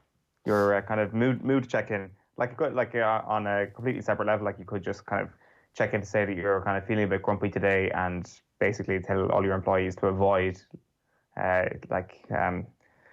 you shouldn't go anywhere near that person. So that could be something that offices could get to use over the next little while. Right. Just a quick reminder as well, competition time here in OTB Sport. We've teamed up with 20 by 20 to give our female listeners a chance to win 3 weeks of training, advice and mentoring from Mayo and AFL player Sarah Rowe. To enter the competition, send us a 10-second video telling us what training you'll be doing and why you should win. You can WhatsApp the video to 087 9180 180. It's all part of the No Proving, Just Moving campaign, the latest chapter in the 20 by 20 campaign, focusing on the benefits of participation, because being active and moving is a gift that only you can give yourself. Now, Meath manager Andy McEntee is going to join us next here on OTB AM. First, I want to bring you this. It's Jim Gavin talking to Joe last night about the 2020 GAA season. He doesn't think it's an even playing field for inter-county managers. Have a look. 4 weeks is enough, I suppose, where the confusion probably arose and best intentions. And I think the GA have done a fantastic job in terms of their COVID-19 return to play protocols. I've been very, very impressed with the leadership shown. We're up there with the even professional sport. It's been very impressive. And I see that with my son's club, how they're managing it. It's been really good. But the confusion probably arose, Joe, in terms of the club activity finished on the 11th of October. Then you had a week to go to the opening round of the National Football League, with some teams having, like Donegal and Wexford and Wicklow and Tyrone, have 3 weekends in the spin, which is it's obviously it's doable. We do it in the National Football League, but that preparation time you need has been probably, that's where the confusion arose. So I understand why county managers might want to get access to the players, and I think you'll see though over the coming weeks that players will remain with their clubs until they exit. The challenge obviously is that some counties are exiting earlier. So, for example, Mayo, I know, Tyrone, Dublin have their championships finishing around I jotted down around the 19th, I think. You have other teams like Carlow, that county, are going out to the 11th of October. So everybody isn't on the start line at the same time. That's kind of the unfortunate bit about all this, is that while obviously the virus has presented a massive challenge, the outcome is going to be different for different counties. And I'm delighted to say Andy McEntee, the Meath manager, is with us this morning. Andy, good morning to you. How are you feeling about this whole thing, and how's it working from your perspective? I suppose, good morning, first of all, sorry. I suppose it's interesting just listening to what Jim is saying there, and I think that's the big issue really concerning it. It's not, whereas the GA have done an awful lot of things well and really have shown good leadership, as Jim says. This one everything isn't the same for everyone. It's not a level playing field. I mean, what certain counties are being asked to do is totally different from other counties. First of all, you have the situation where championships are finishing at different dates, like was previously mentioned. But then you look at the workload that's involved on different counties and because of the provincial structure. And you look at what you mentioned, Donegal and Tyrone. They have 2 league games. I think one of them is against each other, I think I'm right in saying that. And then they have to play, they have to play 4 weeks on the trot if they are to get to an All-Ireland semi-final. That's 6 weeks on the trot with very little prep time. And you compare that to, I suppose, what happened in Connacht, where Galway are straight into a semi-final. They have an extra couple of weeks prep time before they get back together, and then they have an extra week or 2 in between matches. So, the workload is not the same. And as a county manager, my priority and my main consideration is the fitness and the well-being of the players. So what one county has been asked to do is a different proposition from the others. We can come back to the fixtures issue. It's so obvious that the provincial system doesn't actually produce a fair competition. And here we are in stark relief. It's put out there and everybody's going to live through it now for the next couple of months. So hopefully that will make everybody think this is unfair and we should change it into the future. It's definitely a point we can come back to. But I want to talk about the health and the fitness of the players in particular. Mike McGurn, a renowned strength and conditioning expert with 2.5, 3 decades of expertise behind him, is in the Examiner today, very, very concerned about the return to play and the difficulties that expert strength and conditioning people are going to have to get inter-county players to a level of fitness where it's going to be safe for them to play. He's talking about the injuries that they've had in the Bundesliga, where there are endless and full-time access to players, but endless resources essentially compared to what you might have at GA level. And he says that his words were, there's going to be a pandemic of hamstring and groin injuries at the very best, and there are potentially also significant impacts on ACLs, according to a surgeon yesterday from Santry who tweeted that. What's your level of concern about getting the players back, and how do you begin to deal with that issue? Well, that is my main, as the county manager, that is my main concern, is the health and safety and well-being of all the players.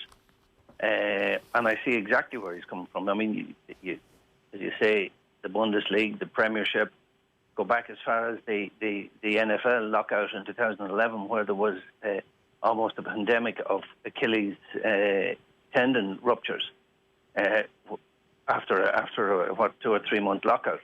So that is the biggest concern. We've dealt with it, I think, reasonably well within the government guidelines. Initially, we had guys in small groups of 4 and 5 when they were allowed to do that, albeit they weren't allowed to do it on the local pitch. Then it progressed to fellas doing a little bit more with groups of up to 15, which usually was probably groups of 11 and 12. But it was very gradual. And as I say, the fitness element and the well-being, we actually organised, Seamus Kenny organised a webinar with our strength and conditioning coach, Niall Ronan, the head of our physio, Liam Hogan, and Colm Nally. We organised a webinar for all the coaches in Meath, and the theme of which was a safe return to play. And it's about, I briefly read Mike McGurn's article there, and it's about that gradual return to play, but a gradual safe return to play, not piling in and getting everything done straight away because, Jesus, we only have a month to prepare for championship here. We need to get 3 or 4 challenge matches in the space of a couple of weeks, and for sure you're really only inviting trouble there. And every county manager is the same. I'd say the biggest concern of every county manager is to get your players back fit and able to train. It seems in some ways, Andy, that this is a direct response to, or it's maybe not a response, but it's a result of the narrative that comes out that inter-county managers are the big bad beasts of the GAA world who want all control, and actually having a little bit of control over the players so that you can take note of their progress, because it's an individualised training program, I suspect, for the 35 or 40 people who are on your panel.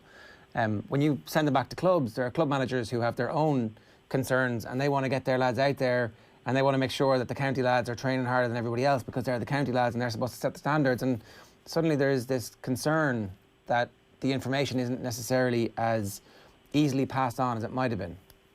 Absolutely. And not every, I mean, you got to face it, not every club has the same resources. So that's an uneven playing field in itself. And also, bear in mind that we're trying to prepare players for the guts of an 80-minute game. Club players are trying to prepare for a 65-minute game. So the level of preparation is going to be will be different there. But I don't know. I don't know what each player is doing with his club. We stay in touch as much as possible, and we try and monitor everything as much as possible. But it's out of my control. And as I say, I mean, this clatter from which in general is ex-county players, saying that the county management setup are the big bad wolves in all of this. It's interesting to hear that from fellas who were in that position themselves and know exactly what it's like. And it's interesting. I read Colm Collins' article last week, and he's a little bit fed up with that as well. And you look at his situation. He's got 2 real important league matches when he goes back. Relegation is a possibility there. He needs to win those games. He's straight into a Munster Championship. 2 weeks on the trot. So there's 4 games on the trot straight away, and he doesn't know the condition of his players coming back to him, which leaves him wide open for injury. Andy, when you were saying that the players were doing little bits in groups of 3 and 4 and then up to 11 or 12, technically, was that actually a breach of the rules as they were? Or was that was there an imprimatur from Croke Park that's okay during that previous period when, were you concerned about that as well? No, I wasn't concerned about that because I have 4 fellas out training on a school pitch, or it got to a stage where I had a group of fellas who were doing a bit of work just out in the farmer's field because they wanted to do a bit of work. I mean, is that the Meath team training collectively, or is that 4 fellas training collectively? And you say I'm nitpicking here, but my concern is to get these keep these fellas in the shape that they've been used to. These guys are used to, a high level of training, a high level of preparation, and you're asking them to stop. Who has the right to ask fellas to stop living a healthy lifestyle? I didn't see that. We kept very much within the government guidelines of what people were allowed to do, and they did exactly that. And now, what are you actually allowed to do? Nothing. Yeah, the directive from Croke Park last week, and I see it. I understand elements of it, but the directive says that county teams are not allowed to train collectively. Your view, Andy, is that it would be more of a healthy lifestyle for that rule to not be in place. Sorry, give me that again. You just said there that who is anybody to say that young fellas should not live a healthy lifestyle? Is your view that the current rules preclude an inter-county player from living the healthiest possible lifestyle they possibly can in the lead up to their inter-county games? No, not really. No, I'm not saying that. But what I was saying before, we were supposed to be training collectively. I mean, these guys are in a habit and in a routine of training 4, 5, 6 times a week, and I wouldn't expect them to stop doing that. They didn't want to do that. So the idea of getting together in groups of 3 and 4, and later on in 11 and 12, I certainly didn't have any problems with that, and I didn't see we were doing anything wrong with that. That's not going to change now that you're trying to prep.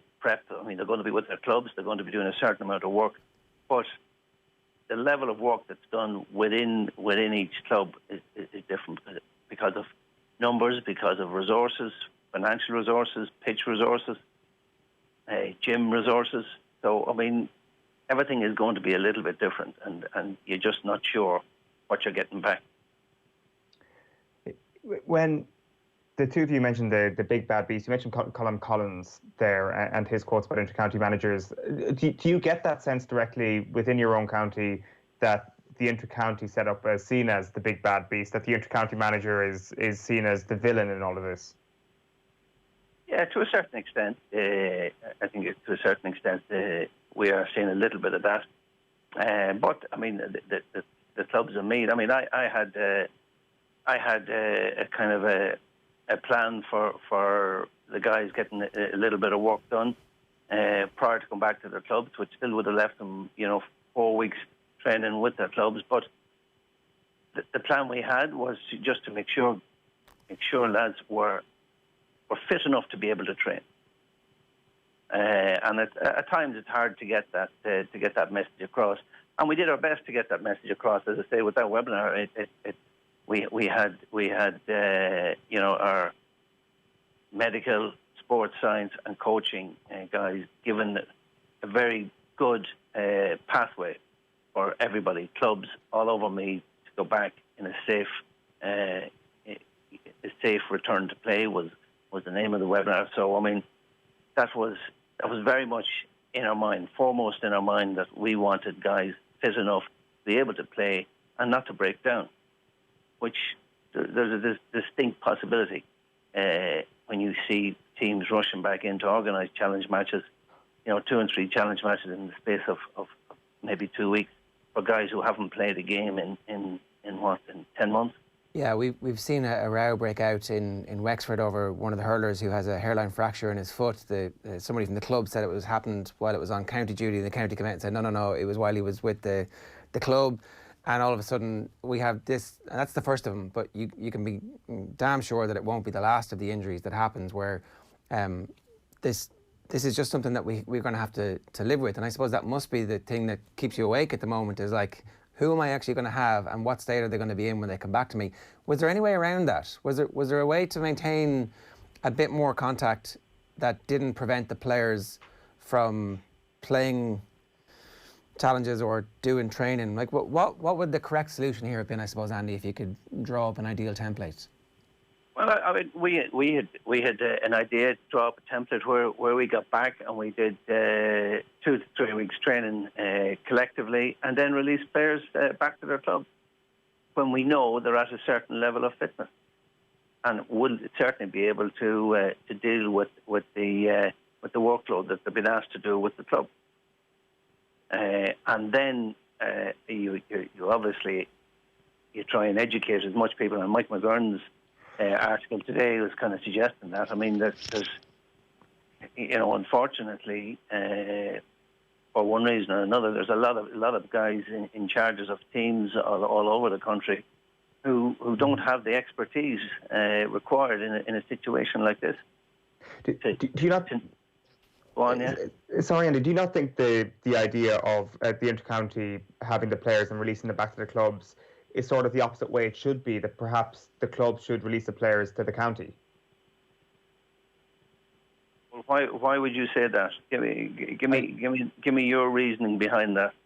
Just putting that out there, that clubs should potentially come first, because 100% of the playing population are club players. It's not something that I've looked into or said it's the better way. I'm just kind of putting it to you that is that perhaps the way that it should be. Like, you're obviously saying that it shouldn't be that intercounty players should be released back to the club rather than vice versa.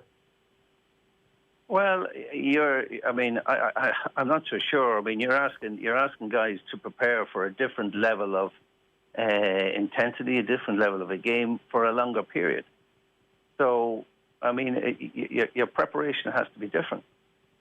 And again, I suppose it depends what you want. I mean, you're saying, okay, you're looking at the essence of Gaelic football, is that you play for your club and you go from your club up to your county, and I absolutely get that. And I from the word go, I was very much behind the GA, making sure that they looked after the club players, because it does represent 98% of the playing population. But if you want players to perform for a longer period at a greater level of intensity, the level of training and the level of preparation has to be different. And you need oversight of that, and the strength and conditioning people need oversight, and the physios need oversight of that to make sure that it's being managed properly. Correct. I mean, our physios, I fear for them. They're going to be busy, I think. And you're with your club, and how many clubs across the country have the finances and access to full-time physios? Probably limited. Andy, this idea of there being separate windows for club and county, is there something in this into the future where next season, actually, if this was mapped out, where there could be a club season and then the inter-county season comes afterwards, and every county is in the same boat, but that there's more access allowed? So say Tuesday night you train with the club, but Thursday night the county gets you while the club window is open, so that there is better oversight and more planning allowed, but that actually it does allow some access for the clubs to their county players. Yeah, but you're still faced with the problem as what one club does on your Tuesday night is different from another club, and the level of expertise is different. Yes, if you had a fixed season, okay, this is the club season, starts X, finishes at Y. This is the inter-county season, starts at X, finishes at Y. But it's totally, as I say, it's different in every county. You heard Jim Gavin talking about where one club, one county championship is finished in mid-September, whereas Carlow are going on to the 11th or 12th of October.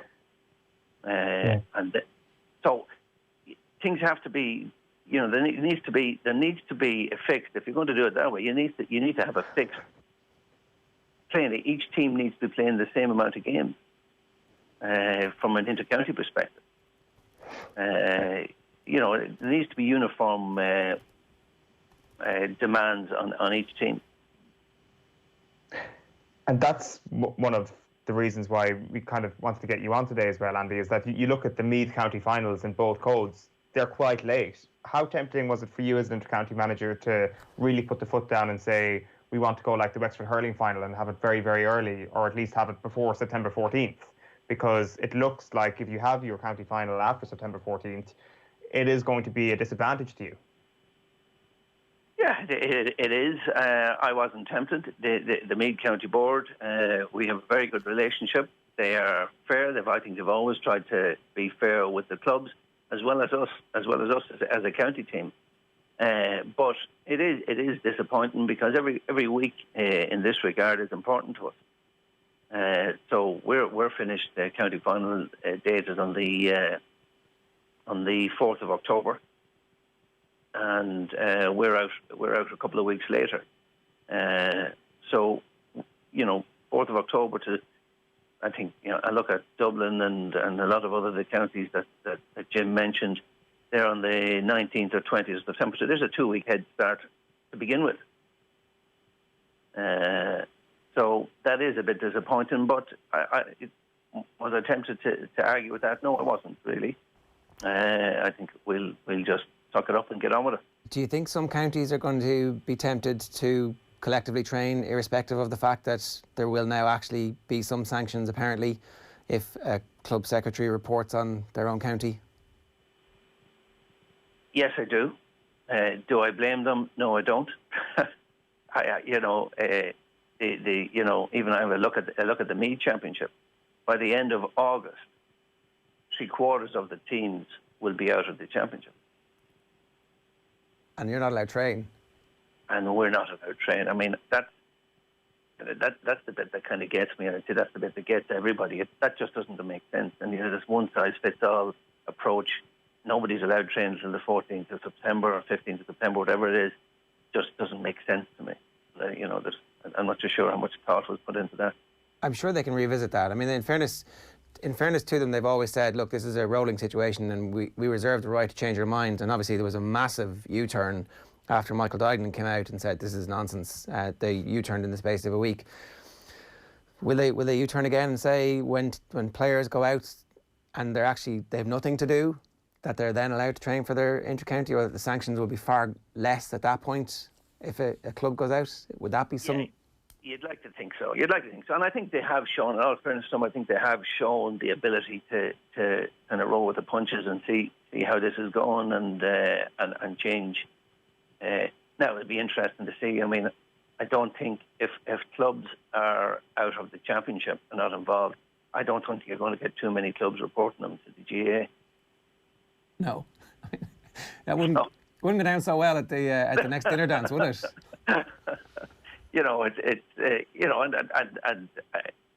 It also clubs have got to ask themselves: do they want to do how much emphasis or how much do they want to see their county team succeed? So I don't see that happen. I mean, if club players have nothing to play for, and I know that some counties have also decided that there's no relegation from senior to intermediate. So as soon as maybe you lose one game, definitely 2 games, season is over. So guys, there's no requirement to hold on to club players. Yeah. So again, that's a little bit that's uneven as well. Some counties have relegation, some counties don't. There's still a bit to be worked out, all right. Andy, it's always great to have you on. It's very thoughtful stuff. Thanks a million for joining us, and best of luck with the non-training. Aye, we'll keep on not training. What am I going to do? Thanks a million, Andy. Great stuff. Cheers. Cheers, lads. Take care. Andy McEntee there, the Meath manager. 087 918 180 is the WhatsApp number. You can text us on that if you want, and we'll read your comments out. OTBAM is live every morning in association with Gillette. We don't just play the game, we change it. Gillette, made of what matters. And we're getting into the 28th county of our Mt Rushmore tour around the country next this morning. Brendan Hennessy, legendary commentator from KCLR FM, and Patrick Mullins, legendary jockey, and former Carlow boss Turlough O'Brien are going to join us next. Look up on Patrick's Hill. Who would you take down? Who would you take down? OTB AM's Mt Rushmore. time for us to get into Carlow's Sporting Mt Rushmore, and we have a star-studded lineup for you today. Brendan Hennessy, first up, a commentator who you'll recognise from loads of different sports and loads of different channels. Most pertinent, though, a legend of KCLR. Also with us is Patrick Mullins, one of the greatest amateur jockeys in horse racing history. And our final pitch is going to come from Turlough O'Brien, who is, of course, a former Carlow football manager and steeped in the lore of Carlow cycling as well, which we might get into. Before I get to you, Brendan, I just want to ask you, Patrick, very clearly, you are a Carlow man. There's no ifs, ands, or buts, because your dad is on Kilkenny's Sports Mt Rushmore, and I kind of wondered, should he have been in the conversation for today? What's your story and what's his story? 100% finally. Yeah, it's tricky. I'm born and raised in Carlow. I went to school in Loughnabridge, but he was over the border, just only 5 miles away, but in Gorge Bridge, Deninga. So yeah, he used to bring me to the All Ireland, but the hurling finals. But I think the day I bought a Cork flag instead of a Kilkenny flag, he stopped bringing me then. So yeah, I'd be Carlow, he'd be Kilkenny. Yeah. Okay, that's grand. Okay, so we've established that. Brendan, how are you doing? Not too bad, Ger. A bit of pressure here. Probably a small bit of pressure. I'd be a bit like Willie, because even though I'm referred to as being Carlow, you know the geography of this place down here. I'm originally from Greg Cullen, so when it comes to GA, I'm being classed as a Laois fan, but I was born in Carlow and I cover all the Carlow games, and I love everybody, so I've no rivals, but I'm delighted to be here today, and delighted Patrick broke the ice on that one. We're giving you a promotion today, Brendan. I think we'd all agree it's a promotion to be from Carlow instead of being from Laois. When you were thinking about this, Brendan, like, were there obvious names from the very start who you were thinking, okay, that's nailed on, and who's in that category for you? Yeah, there was, but there was a lot of names went around in my head, but then there was 4 or 5 came to the top, and we look back over the years, and for a small county, we've only a population of just over 53,000 people. It could be extended a little bit now.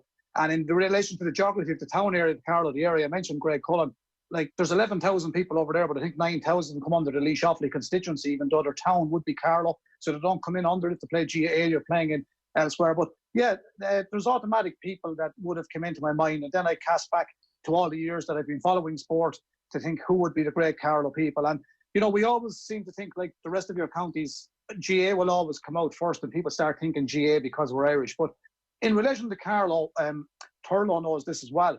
Minority sports, we've been very strong in right down through the years. And when I mean minority sports, I'm talking about squash, and I'm talking about rowing, and I'm talking at international level. The local athletics club in Carlow Town, St. Lawrence O'Toole, has produced 14 international athletes last year. And I know Patrick Mullins is a very adequate cross-country runner in his college days. I'm not quite sure whether Patrick still does a bit of running, but a very good cross-country athlete as well. So all the minority sports in this area are very strong. And as you know yourself, Jared, from covering rugby on News Talk, in the modern era, we can look at rugby, and you have Sheahan O'Brien, you have Brian and Ed Byrne, you have Tom Daly and Connacht, Andrew Porter with a strong Carlow connections. His dad played for Carlow. He's from Clonegall in the county of Carlow, although Andrew's Wicklow. So we have a lot of great contacts and great people over the years. Sean Dre was an Olympian. You had TJ Cairns, an Olympian.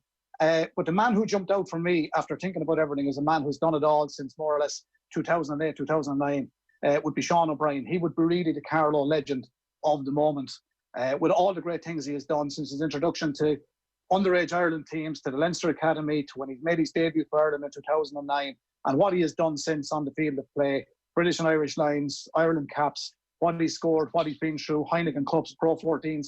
I mean, this man has done it all, and European Player of the Year in 2011. So for me, he's the one that came to the top, and he's a good GA man as well. He's clubbed with the Fighting Cocks. He's played GAA. He's helped out a lot of GA clubs. He's helped out lots of various sports. Quite good hurler as well when he was in school, even though he didn't come from a hurling stronghold. But all-round sportsman, great Carlovian, and a very proud Carlow man, as is Patrick. Sean came to the top there for me. It's really interesting from the New Zealand perspective. They were very self-confident, I think is the phrase that would be polite to talk about their rugby culture, and didn't really know that much about other teams when they would come to visit, but they always knew who Sheahan O'Brien was. Anytime, as soon as he played against them, he was the one that they would always name check. And even when it was down with the Lions, it was like, yeah, we know Sheahan O'Brien is. Like he got their respect straight away. And I think that's kind of a mark of the impact that he had on international level. Patrick, before I get to your take on Sheahan O'Brien, when you were growing up, were there local sports heroes that you would have admired? Yeah, I mean, going to school in Loughlin-Bridge, I mean, Johnny Nevin would have been a legend in GAA growing up, both hurling and football. I mean, you know, he's such a long career. I think he's a record for the amount of appearances in the Carlow jersey. And you know, as a kid, he was the hero in our school anyway. He would have been a Loughlin-Bridge local, would he? Yes, he lives just between just outside Loughlin-Bridge, between Loughlin-Bridge and Bagenstown. So I'd actually pass his house most days, and you know, he would have been the fellow we'd all been talking about when we were growing up in 3rd, 4th, 5th, 6th class. Anyway, so was he a forward? Am I right in saying he was a forward? Yeah, he I think he might have played back maybe as a hurler, but you know, I think he played for 16 years, well over 300 appearances. A couple of, I think he has three football championships, maybe 2 hurling championships. So he's just a very talented, very dedicated a man, and definitely one we looked up to an awful lot. Sheahan O'Brien, I think, is probably nailed on certainty. He'd be on almost any county's Mount Rushmore. Patrick, have you come across Sheahan at any stage in your travels? Yeah, Sheahan's a real fun fella, good fella. Does a lot of, you know, obviously gets asked to do a lot of things around the locality, but very rarely says no, which is he could turn up anywhere. And obviously his sporting prowess, you know, he's a proper world-class player, as we were saying, but his humility, anytime I've met him, and you know, he's so down to earth. And like I said, he could turn up at any sort of a charity gig or a speech here, you know, and good fun, and never got, his feet never left the ground. Okay, I think that's straight up. There's no really point in debating this one too much, because like you know, most counties would die to have somebody like Sheahan O'Brien. The other thing is that like he kind of transformed how people think of Leinster. Himself and Shane Horgan were not from the traditional rugby schools, and all of a sudden made it okay for the rest of Leinster to get behind that team, which has not always been the case. Like, you know, when we were growing up, certainly there would have been people who were Munster fans in a tie, and it was like, well, I mean, that's not really our team. Our team is the team that plays in blue and where we're from. But I think Sheahan O'Brien kind of put an end to that as well. Okay, so that's nailed on. Who is next, Brendan? Well, it's great to hear Patrick mention the likes of Johnny Nevin. When at the outset, when I was mentioning it, and I mentioned GAA people, you think of the modern day players, as in the Brendan Murphys of this world, Martin Mouse Kavanagh, our local hurling team. And then if you listen to people like my father and people in the past, of the great Carlow teams in 55s, in the 50s and the 60s, they played in Division 1, they got to a league final in football in 54, defeated by Mayo.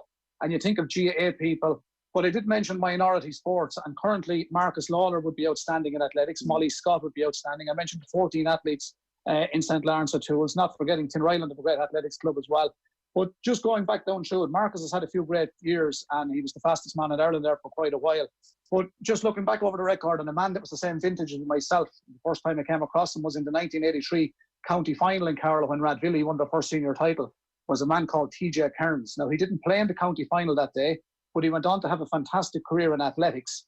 And because TJ is, years are moving on now, he represented Ireland at 3 Olympic Games, 3 World Championships. He was a 110-metre hurdler, and he had very respectable times. So, I mean, from a chap to come from a rural area like Rathvilly in County Carlow and to run in 3 Olympics and 3 World Championships, along with World Indoors or European Indoor Championships, Olympic Games, as I've said, all the indoors, and great times. You know, he had remarkable times, and he wasn't far away from the top, albeit you know how competitive it is at that level. So I thought TJ probably deserved to be nominated into second place, having took part in 3 Olympic Games, which is an outstanding honour for his club and for his county and for his country, of course, and 3 World Championships. And we mustn't forget the great things he's done, because that was Seoul, Atlanta and Barcelona. And it was brilliant that we had TJ Kearns. And I got a bit of extra mileage out of it myself, because he's exactly the same age as myself. And I knew TJ growing up, even though he was a few miles away. But he always a lovely fella to meet, great ambassador for Carlow, was a great ambassador for athletics. And I don't mean this as an indictment on athletics, but in relation to GAA and rugby, it's a minority sport as such, because not a lot of people take part, but it's very strong down here. But I think TJ deserved to be in the top 4 that you were looking for. So I went for TJ in relation to that. Molly has done brilliantly in recent times. She won a European medal. Marcus has won it in Universities last year. And over the last 10 years, Marcus Lawler has been brilliant. But just hasn't got to the Olympics, World Championships, TJ Kearns. So I think his record speaks for itself if we go back through it. I didn't realise, Patrick, that Carlow was a hotbed of athletics. Like, was the cross-country running something you did seriously? Was there a lot of that available to you when you were a kid?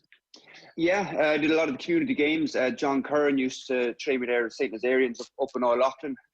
John would be a big name around here. You know, he's trained years of people going up in there. He's a fantastic trainer.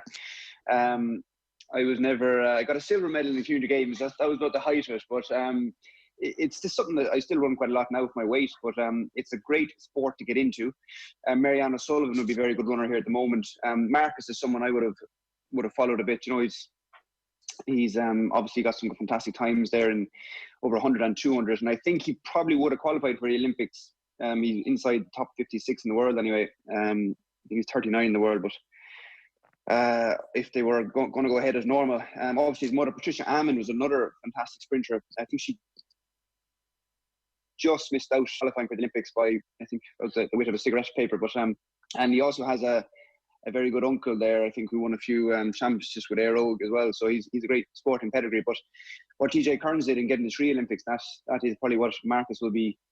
That's what lads be aiming for. But TJ has it in the bank, so I think he's a worthy face on the hill.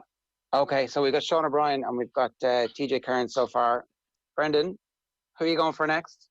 Well, it's ironic. I wasn't quite sure Patrick Mullins was coming on from Close Sutton today, and the debate was during the week among my family. I was just talking about what I had to do, and I said, can Willie be included here? But I know Willie and Patrick and the Mullins family, Tom and Tony, and all the family very well. And I said, if I pick Willie Mullins, I'm going to get inundated with calls from Kilkenny. They say he's not from Carlow, but I knew Patrick was from Carlow.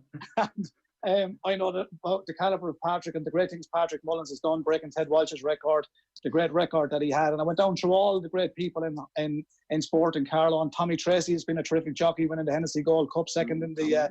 Tommy was great over the years. And we had the fascinating story of Danoli, the people's champion. But Close Sutton have done it all. And this man that's on your screen today, Patrick, who I do meet most years at the County Carlow Sports Awards, because he always is in to pick up an award, or Willie is in to pick up an award. And incidentally, TJ Kearns, before I go on to this, has 12 of those County Carlow Sports Awards. And that's a record in those awards as well. No one has matched that. So, Patrick, you have a bit to do there in relation to getting the 12th Carlow Sports Award. But for me, Patrick has been fantastic. And I know you're coming out of a great camp in Close Sutton with your dad and your mum, Jackie. And Patrick Mullins, to me, has been fantastic. He's been a tremendous ambassador for Carlow and never shy to promote Carlow when he does something. So, for what Patrick has done in horse racing, as an amateur, and he's big winners over the years. I used to be great at the racing when I followed it, but I do know Black Bow was one of them, and Cool Reeve. I wrote a few down. Sharjah, the Boyle Sports Champion, Chase Grade 1, Undasu. You know, there's some of the big names this man has brought home and over the line. So for me, Patrick is on my list, and he was never, not because he's on the television with me or the radio today. I wasn't putting him in there because of that. I just couldn't pass him. So Patrick is my number 3. I presume you're top of your own list, Patrick. But no, it's just very flattering to hear all that. But like I say, I've been very lucky that anything I've done standing on the shoulders of my father, and he's obviously standing on the foundations that my grandfather set in Daninga. So I've been hugely lucky in that sense to be able to make the most of what I've been given. Most people in most sports don't get the kind of head start and the kind of ammunition that I've had. And it's a hard horse. It's a hard sport to practice in. So, and there's not a lot of coaches. So I've had my father coaching me. I've had Ruby Walsh coaching me. They're all huge advantages that most people don't get. I'd probably have to. I'd have to think there's one or two racing people who might be worthy ahead of me. I mean, Darky Pendergast was born in Pollerton in Carlow, which I actually didn't realise until I was talking to my uncle Tony about this. And Darky was an extraordinary man. He was a game changer back in the 60s. He was an average jockey in England and Australia, but he began training in 1940. He was the first Irishman to train the winner of the 2000 Guineas, which had been ran for 152 years at that stage. He was the first Irishman to win the Epsom Oaks. He also won the 1000 Guineas and the St. Ledger. He never won the Derby, so he didn't get the clean sweep of the English Classics. But he was champion trainer in England in 63, 64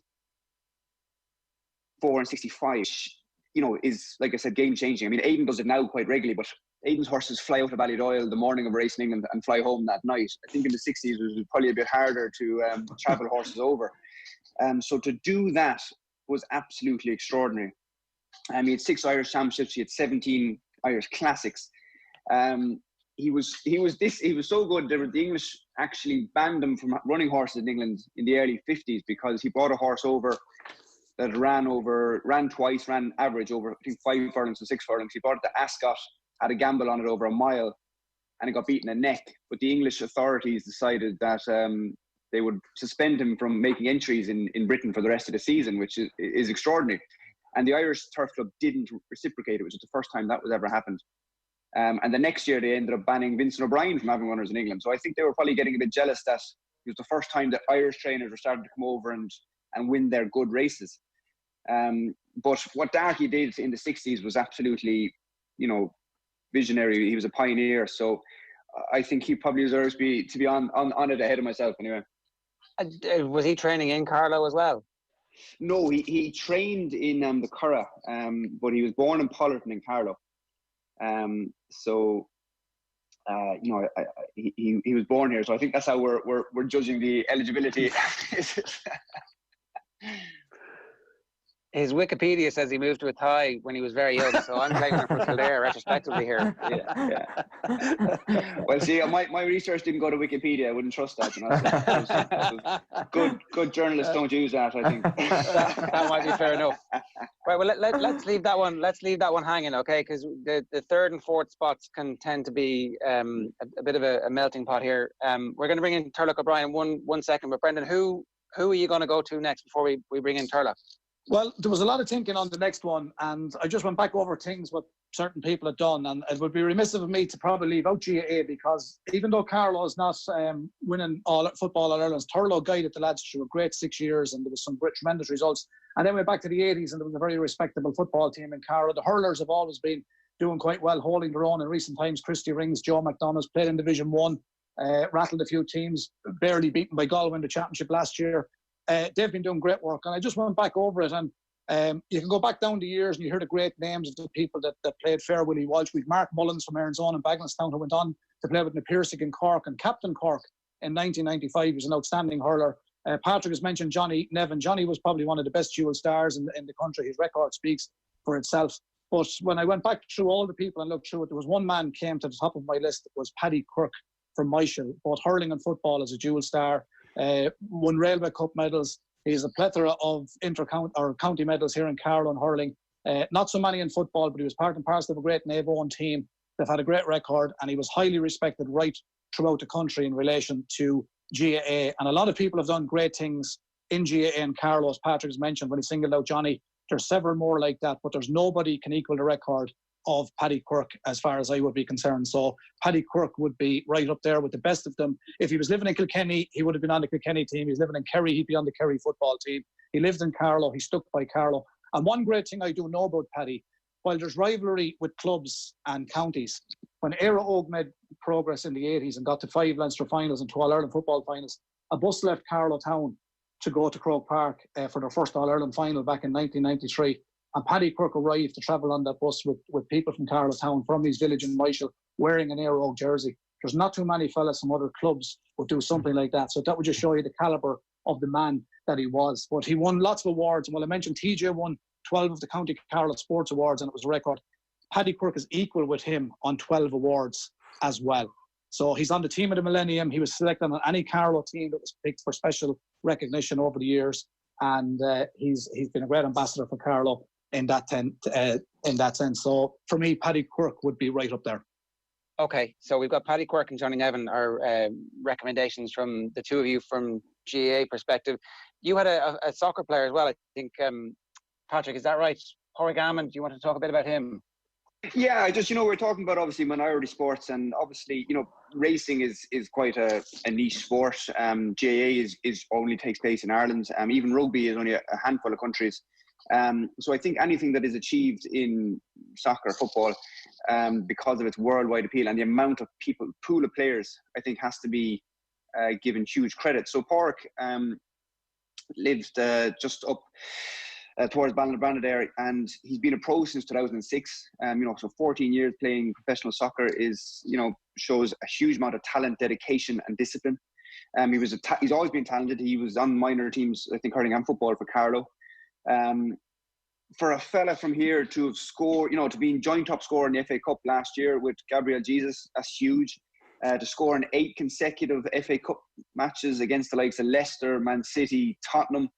I think that takes a huge amount of ability. And sometimes we don't see it because we only look at the Premier League. But when you consider the scope and the size of soccer compared to other sports, to be competitive at FA Cup level is huge. So I think Pádraig deserves a mention anyway. The point you're making is that everybody plays football in the whole world, essentially. Everybody, it's one of the first things they do. So he's literally in the top 2 or 3% of people on the planet playing professional football. And we forget that, I think, a lot. We're like, somebody has a run-of-the-mill championship career, and we're like, but actually that's an unbelievable feat of athletic achievements. Yeah, he was brilliant, Ger. He went to Paco de Fierro in Portugal, and it didn't overly work out for him, but it didn't do him any harm. And he came back, and when he played with Morecambe and it was the Hartlepool and Newport County now, he's brilliant. And in saying that, he's been a tremendous ambassador. St Patrick's Boys AFC, he was a schoolboy there. He went to Shamrock Rovers. He's the highest scorer in the League of Ireland. And Patrick is certainly 100%. He can't be forgotten about here today. And in relation to what he's done in recent times with that FA Cup record. But just before you move on, there was another guy from Carlow who Turlough would know very well. He would have been more or less a neighbour of Turlough's, up where the part of town Turlough's from, was Pat Walker. And Pat was a local player here in Carlow. And when it wasn't simple in the 70s to go over to England, Pat Walker went to England and he made it, and he played for Gillingham.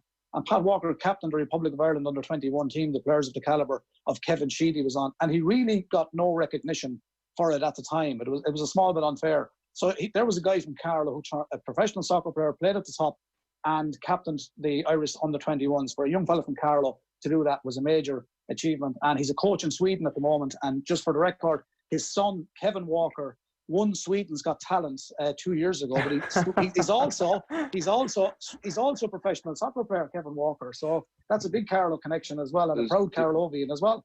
What was his talent? He's singing. He won the Sweden's Got Talent. I heard he's a better singer than you, Eoin. So he's top quality and a great soccer player. But Pat was tricky, but Pádraig was 100%, or Patrick is 100%. Pádraig Amon deserves to be in high esteem in relation to Carlow sports people. And again, like Sean O'Brien and Patrick, a great ambassador off the field as well, but his sporting achievements have been outstanding. Turlough O'Brien, how are you? What's the crack? Crack is good. The conversation's very good too. Your research done, lads. Fair play to you. Have you heard anything you disagree with so far, Turlough? A lot of merit in what they're talking about there, all right. Top class talent. There's a lot of the minority sports in Carlow that people wouldn't realise from outside of Carlow, but it's a very sporting county too. We've a lot of really top class across a lot of sports, and it goes back a long way, I suppose. And we're maybe focused a little bit on the more current players and sports people there in a conversation. But it goes right back, and since we're talking about Mount Rushmore and iconic statues, one sport that hasn't been mentioned and probably nobody's realised it. One of the pioneers of mountaineering was a Carlow man. And again, a Loughlin Bridge man as well. So it's amazing. John Tyndall was a pioneer in mountaineering. He climbed one of the highest mountains in Europe. I can't think of the name of it at the moment, but 15,000 feet. And he would have been the first to climb the Matterhorn, but his team with him wouldn't cross the crevice to go to the top. But he climbed it afterwards from the Italian side. He was the first one from Italy into Switzerland. He climbed Mount Blanc numerous times. And that was back in the 1800s, Right. So that was, you can imagine climbing mountains at that stage without the equipment that we have nowadays. And so he can do the carving for the yeah. Mountaineering. And it's funny, it's Mount Rushmore is in South Dakota. And another Loughlin Bridge man, Captain Miles Kehoe, was at the Battle of Little Bighorn, just 250 miles away. A lot of Loughlin Bridge people we mentioned here today. I thought I couldn't mention Miles. I wasn't sure that was sport. It was quite sport. This is hardcore. This is a new form of history we're getting here, Turlough. In terms of the actual sports people, is there any, from a GAA perspective? Yeah, well, certainly, Paddy Quirk is the outstanding one in Carlow, I think. But he was a really terrific dual player. He went as an all-star, dual all-star replacement to America. He got man of the match against Kerry over in San Francisco, I think it was. But because he's dual, it rules out other players as well, And a man I think worthy of mention there has to be Peony Whelan. He captained the Carlow team in 1944. Unique achievement because he captained his club to win the county championship. He captained Carlow to win Leinster, and he captained Leinster to win the Rail Cup. So that's a very, very unique achievement for a Carlow footballer, In actual fact, that Carlow team in 1940, that Leinster team in 1945 was made up principally of Carlow players, in fact. So it was a great time in Carlow football, and probably deserving recognition too, and the likes of Andy Murphy and Jim Array, and that era was a great time for Carlow football. The Aero team of the 1980s is a team that, I'm from Athy, so obviously we would have been paying very close attention to it, but they got so close to being All-Ireland champions, and they were there for such a long period of time. They were one of the great, them and Clonagale and Roscommon, I think, have a fairly similar tale of heartbreak for getting so close and not quite getting over the line. That's right, yeah, and full of talented footballers too. I mean, you just think of the likes of, Jody Morrissey, Willie Quillen, Colin Hayden, Joe Hayden, Brendan Hayden. There's so many of them. Hughie Brennan, brilliant footballers. Muckle was probably the best goal scorer I've ever seen at any level. He just seemed to be a goldsmith, really. Incredible talent. Jody Morrissey, he was an incredible warrior on the pitch. And Willie Quillen was probably the best small footballer I've seen for club and county. Super footballers, a great team that should have got over the line in 92 against Skibbereen, really, won 5 Leinsters and beaten 2 All-Ireland finals, heartbreak really for Carlow, really, we should have got there.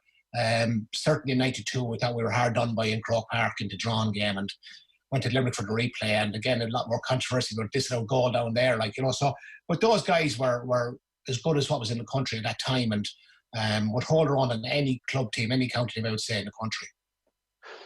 One of the other things that's happened in recent years is Carlow IT becoming a bit of a powerhouse in sport. And we've seen, in various pockets around the country, the benefit of having a third-level institution, just bringing local kids through over a long period of time and exposing them to players from other counties who might be more high-profile. That over the next decade or so, you could expect that there'll be significant continued progress from GAA in Carlow.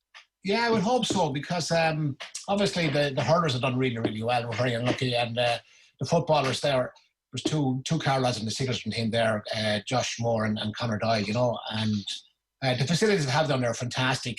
The expertise that's there as well. A lot of young Carlow students now are looking to Carlow IT for their third level choice, really, and it's a fantastic range of facilities there, and they've just extended it now, in fact. Fantastic 5G pitches there and an all-weather tartan track, and we have facilities now as good as anywhere in the country, and there's no doubt it has an impact on local participation, I would say. From a county perspective, we use the facilities for our strength conditioning work for a couple of years there, and we had the very, very best of facilities. We had no complaints with what was available to us. We had as good as what was in the country, and that was certainly a factor in our preparations the last 6 years. Who's on your mountain? Well, definitely, I have to. Sheahan O'Brien would be on it, and TJ Cairns would be too. TJ was a fantastic athlete, a very good footballer too. To go to 3 Olympic Games is some achievement, for anybody. It's incredible. He was about 6'4". It's a tall, gangly chap. His brother Linus Petrocaro as well. Great Carlow family. I have to give a shout out to my sister-in-law, Patricia Hammond. Multiple All-Irelands, 100, 200, and 400 disciplines. World Masters twice. She was silver medalist in the All-Americans, second to Erlen Motti. And she should have got to the Olympics in Seoul that year, actually. She actually got the qualifying time, but it was a bit late, and she didn't get sent, so that was a big disappointment for her, but top-class athlete. I think Peony Whelan has to deserve to be mentioned, Paddy Quirk. Big old mountain you have there from Turlough. Yeah, when the black stairs there extend across the hall. So Sean Dre, I mean, 2 Olympic Games as well. Sean was at the Munich Olympics, and he witnessed the massacre, if you remember, 1972, wasn't it? You know, top class rower as well. Fantastic achievement. I think he was second in the World Championships as well. He was second in 75, yeah. Yeah, and he's from Bagnallstown, which is just over the road from here. So yeah, there's a great rowing tradition in Carlow, lads. Fantastic club in Carlow town, and it's probably some of the most dedicated athletes I know are the rowers. Anybody in Carlow would be out the Sunday morning at the Barra track, 7 o'clock in the morning. They're on the river. Middle of winter, they're on the roads and they're running. Quiet, don't get the limelight, don't get any exposure. They're brilliantly committed athletes and great character building sport, I think, for young lads and girls. Yeah. They're super hardy. The rowers, all of the rowers are super hardy to the point where their hands are blistered constantly and they keep going out. And we're getting to decision time though. So normally what we do here is we have a selector. In this case, it's supposed to be Brendan, and then Patrick can change one of the people who are on the mountain. And Turlough, you're going to make a last pitch for somebody to be included. If you had one pitch to make for somebody to be included who wasn't Sheahan O'Brien or TJ, because I think TJ Kern's probably guaranteed to be honest, who would your last pitch be, Turlough? I think as a GM man, I have to give to Peony Whelan. I think 1944. I think all our selections are very current. Peony is a face from the past. We shouldn't forget our history. And to be captain of his club, his county, and his province, to win a Railway Cup, I think that's fairly unique for a Carlow sports person, and he'd be my one. Okay, so you can accept or reject that if you want to, Brendan, in terms of where you're going to go. You've put Patrick on, and I don't think you're going to have your mind changed, are you? I'm not going to be changed on Patrick. Turlough has a very valid point. The only thing I would go against that, if Peony was the captain, we're very proud of Peony Whelan, and everybody is in Carlow. He was a terrific man. As Turlough said, we're current to where we are. But in relation to Paddy Quirk, I did think of Peony. I didn't mention him on your programme. Turlough's covered it very well. But Paddy Quirk has won several Railway Cup medals playing for the same team that Peony captain, as in Peony captain Carlow to win it, and then the Railway Cups as well. But Paddy Quirk won the interprovincials with hurling and football with Leinster also. But I wouldn't disagree with Peony, and I'd hate to kick Paddy out. So, you know, can you make it 5? It's a very valid point, and it's a proud history in Carlow in relation to 44. I mean, one Leinster title and all the hard work the footballers have done, beaten in the league final in 54 by Mayo, as I said. You know, it's unique in Carlow, the 1944. It's unique, and other counties mightn't get that, but it's unique for a small county. And it was a fantastic achievement, to be fair. Paddy's record speaks for itself, and everything that he has done and all the awards that he has won and all the teams he's got on as well. So, yeah, I don't always agree with Turlough O'Brien, but if you want to get me, if we want to put him clean, I think for history and the fact that it's not so current, I won't disagree. Right, we have a slightly unusual situation here where somebody is talking about themselves and whether or not they're going to come off the mountain. Patrick, we haven't had this before, and I'm not sure that it's a fair scenario to put you in. So I think that I might have to change the rules here and just put you on. And no. I like I said, I'd be quite happy to. I think Darcy Pendergast, from a racing point of view, has to be on it, and you know, and a completely self-made man, which is huge. You know, to be the first man to win the Guineas, first Irish man to win the Guineas, like after 150 to change the game. You know, he led the way for the likes of Vincent O'Brien and Aidan O'Brien. I think, and as Turlough was saying, you know, he born in 1910. I think he has to go on it. Arthur Thompson is just from another racing point of view. He won the Grand National twice. He was born in Coalmarket in Carlow. He won the Grand National in Sheila's Cottage in 48 and Untitled in 52. There are only a handful of people who have won 2 Grand Nationals. So he deserves a mention as well. But I think Darcy Pendergast, maybe in 20 years I might be able to kick Darcy off. But I think what he did over in his 70 years was extraordinary. But the great thing is, Patrick, whenever we do these sort of things, there's usually uproar about a huge omission. At least the omission of Patrick Mullins, we can firmly point the finger at Patrick Mullins for making the call. Yeah. There's actually a plaque. In Carlow Town Centre was unveiled a few years ago to remember Thompson, the man who won the Grand National. Patrick's giving you the stats there. So there was a plaque unveiled there a few years ago. Mick Purcell and the Carlow historical society, so it wasn't forgotten about either, which was great to see people of the past being remembered. So that was terrific as well. Yeah, and if he has a plaque, he doesn't need a place in the mountain. I'm gonna. Okay, we're bowing to your superior racing knowledge here, Patrick. And if we have done you a massive disservice by taking you off for Paddy, Darky, Prendergast, then apologies in advance. We can always, under cover of darkness, some night take down Darky. Lads, this has been most enjoyable. Is there anybody else who needs a mention now before we go? Because it looks like we've got a consensus. No, just in relation to the minority sports, Turlough capped on it, and I mentioned at the outset, there is a lot of people in Carlow involved in minority sports. Squash hasn't been mentioned. We have to think of Arthur Gaskin, Willie Hosey, national champions, Brian Byrne and his brother. They've been fantastic. And Turlough's brother, Dermot, had a big part to play in this as well. He's a tremendous squash coach as well, just if I can mention that. But squash players from Carlow have been outstanding in world championships and in national championships. And the names I've mentioned have been to the fore there as well. We've had a great record in squash over the years as well. And again, I would class it as a minority sport, but a lot of people in Carlow have played it over the years through the schools, in the Gael Colosh, in the Pres, in the CBS. And again, back to facilities. There was a squash court put into the CBS secondary school in the early 80s, and it paid dividends in the end. And around the county, the sporting facilities have been fantastic. So squash was one that we didn't hit on, one of the minority sports. But overall, we've got a lot of great people in Carlow in minority sports, along with the great people like Patrick, the Sean O'Briens, the Pádraig Gammons, and the Brendan Murphys, Marty Kavanaghs of this world. Fantastic, and all very proud Carlovians as well.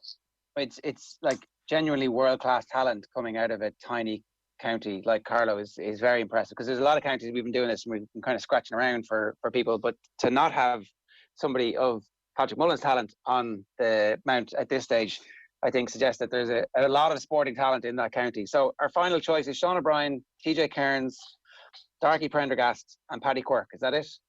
Everybody's happy? Turlough? My pennies. Make a 5, put Penny in there. He's first sub. He can go to San Francisco as the sub.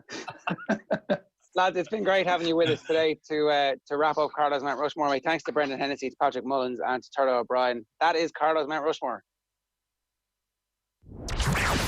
OTB AM's Mt Rushmore. OTB AM. With Gillette, we don't just play the game, we change.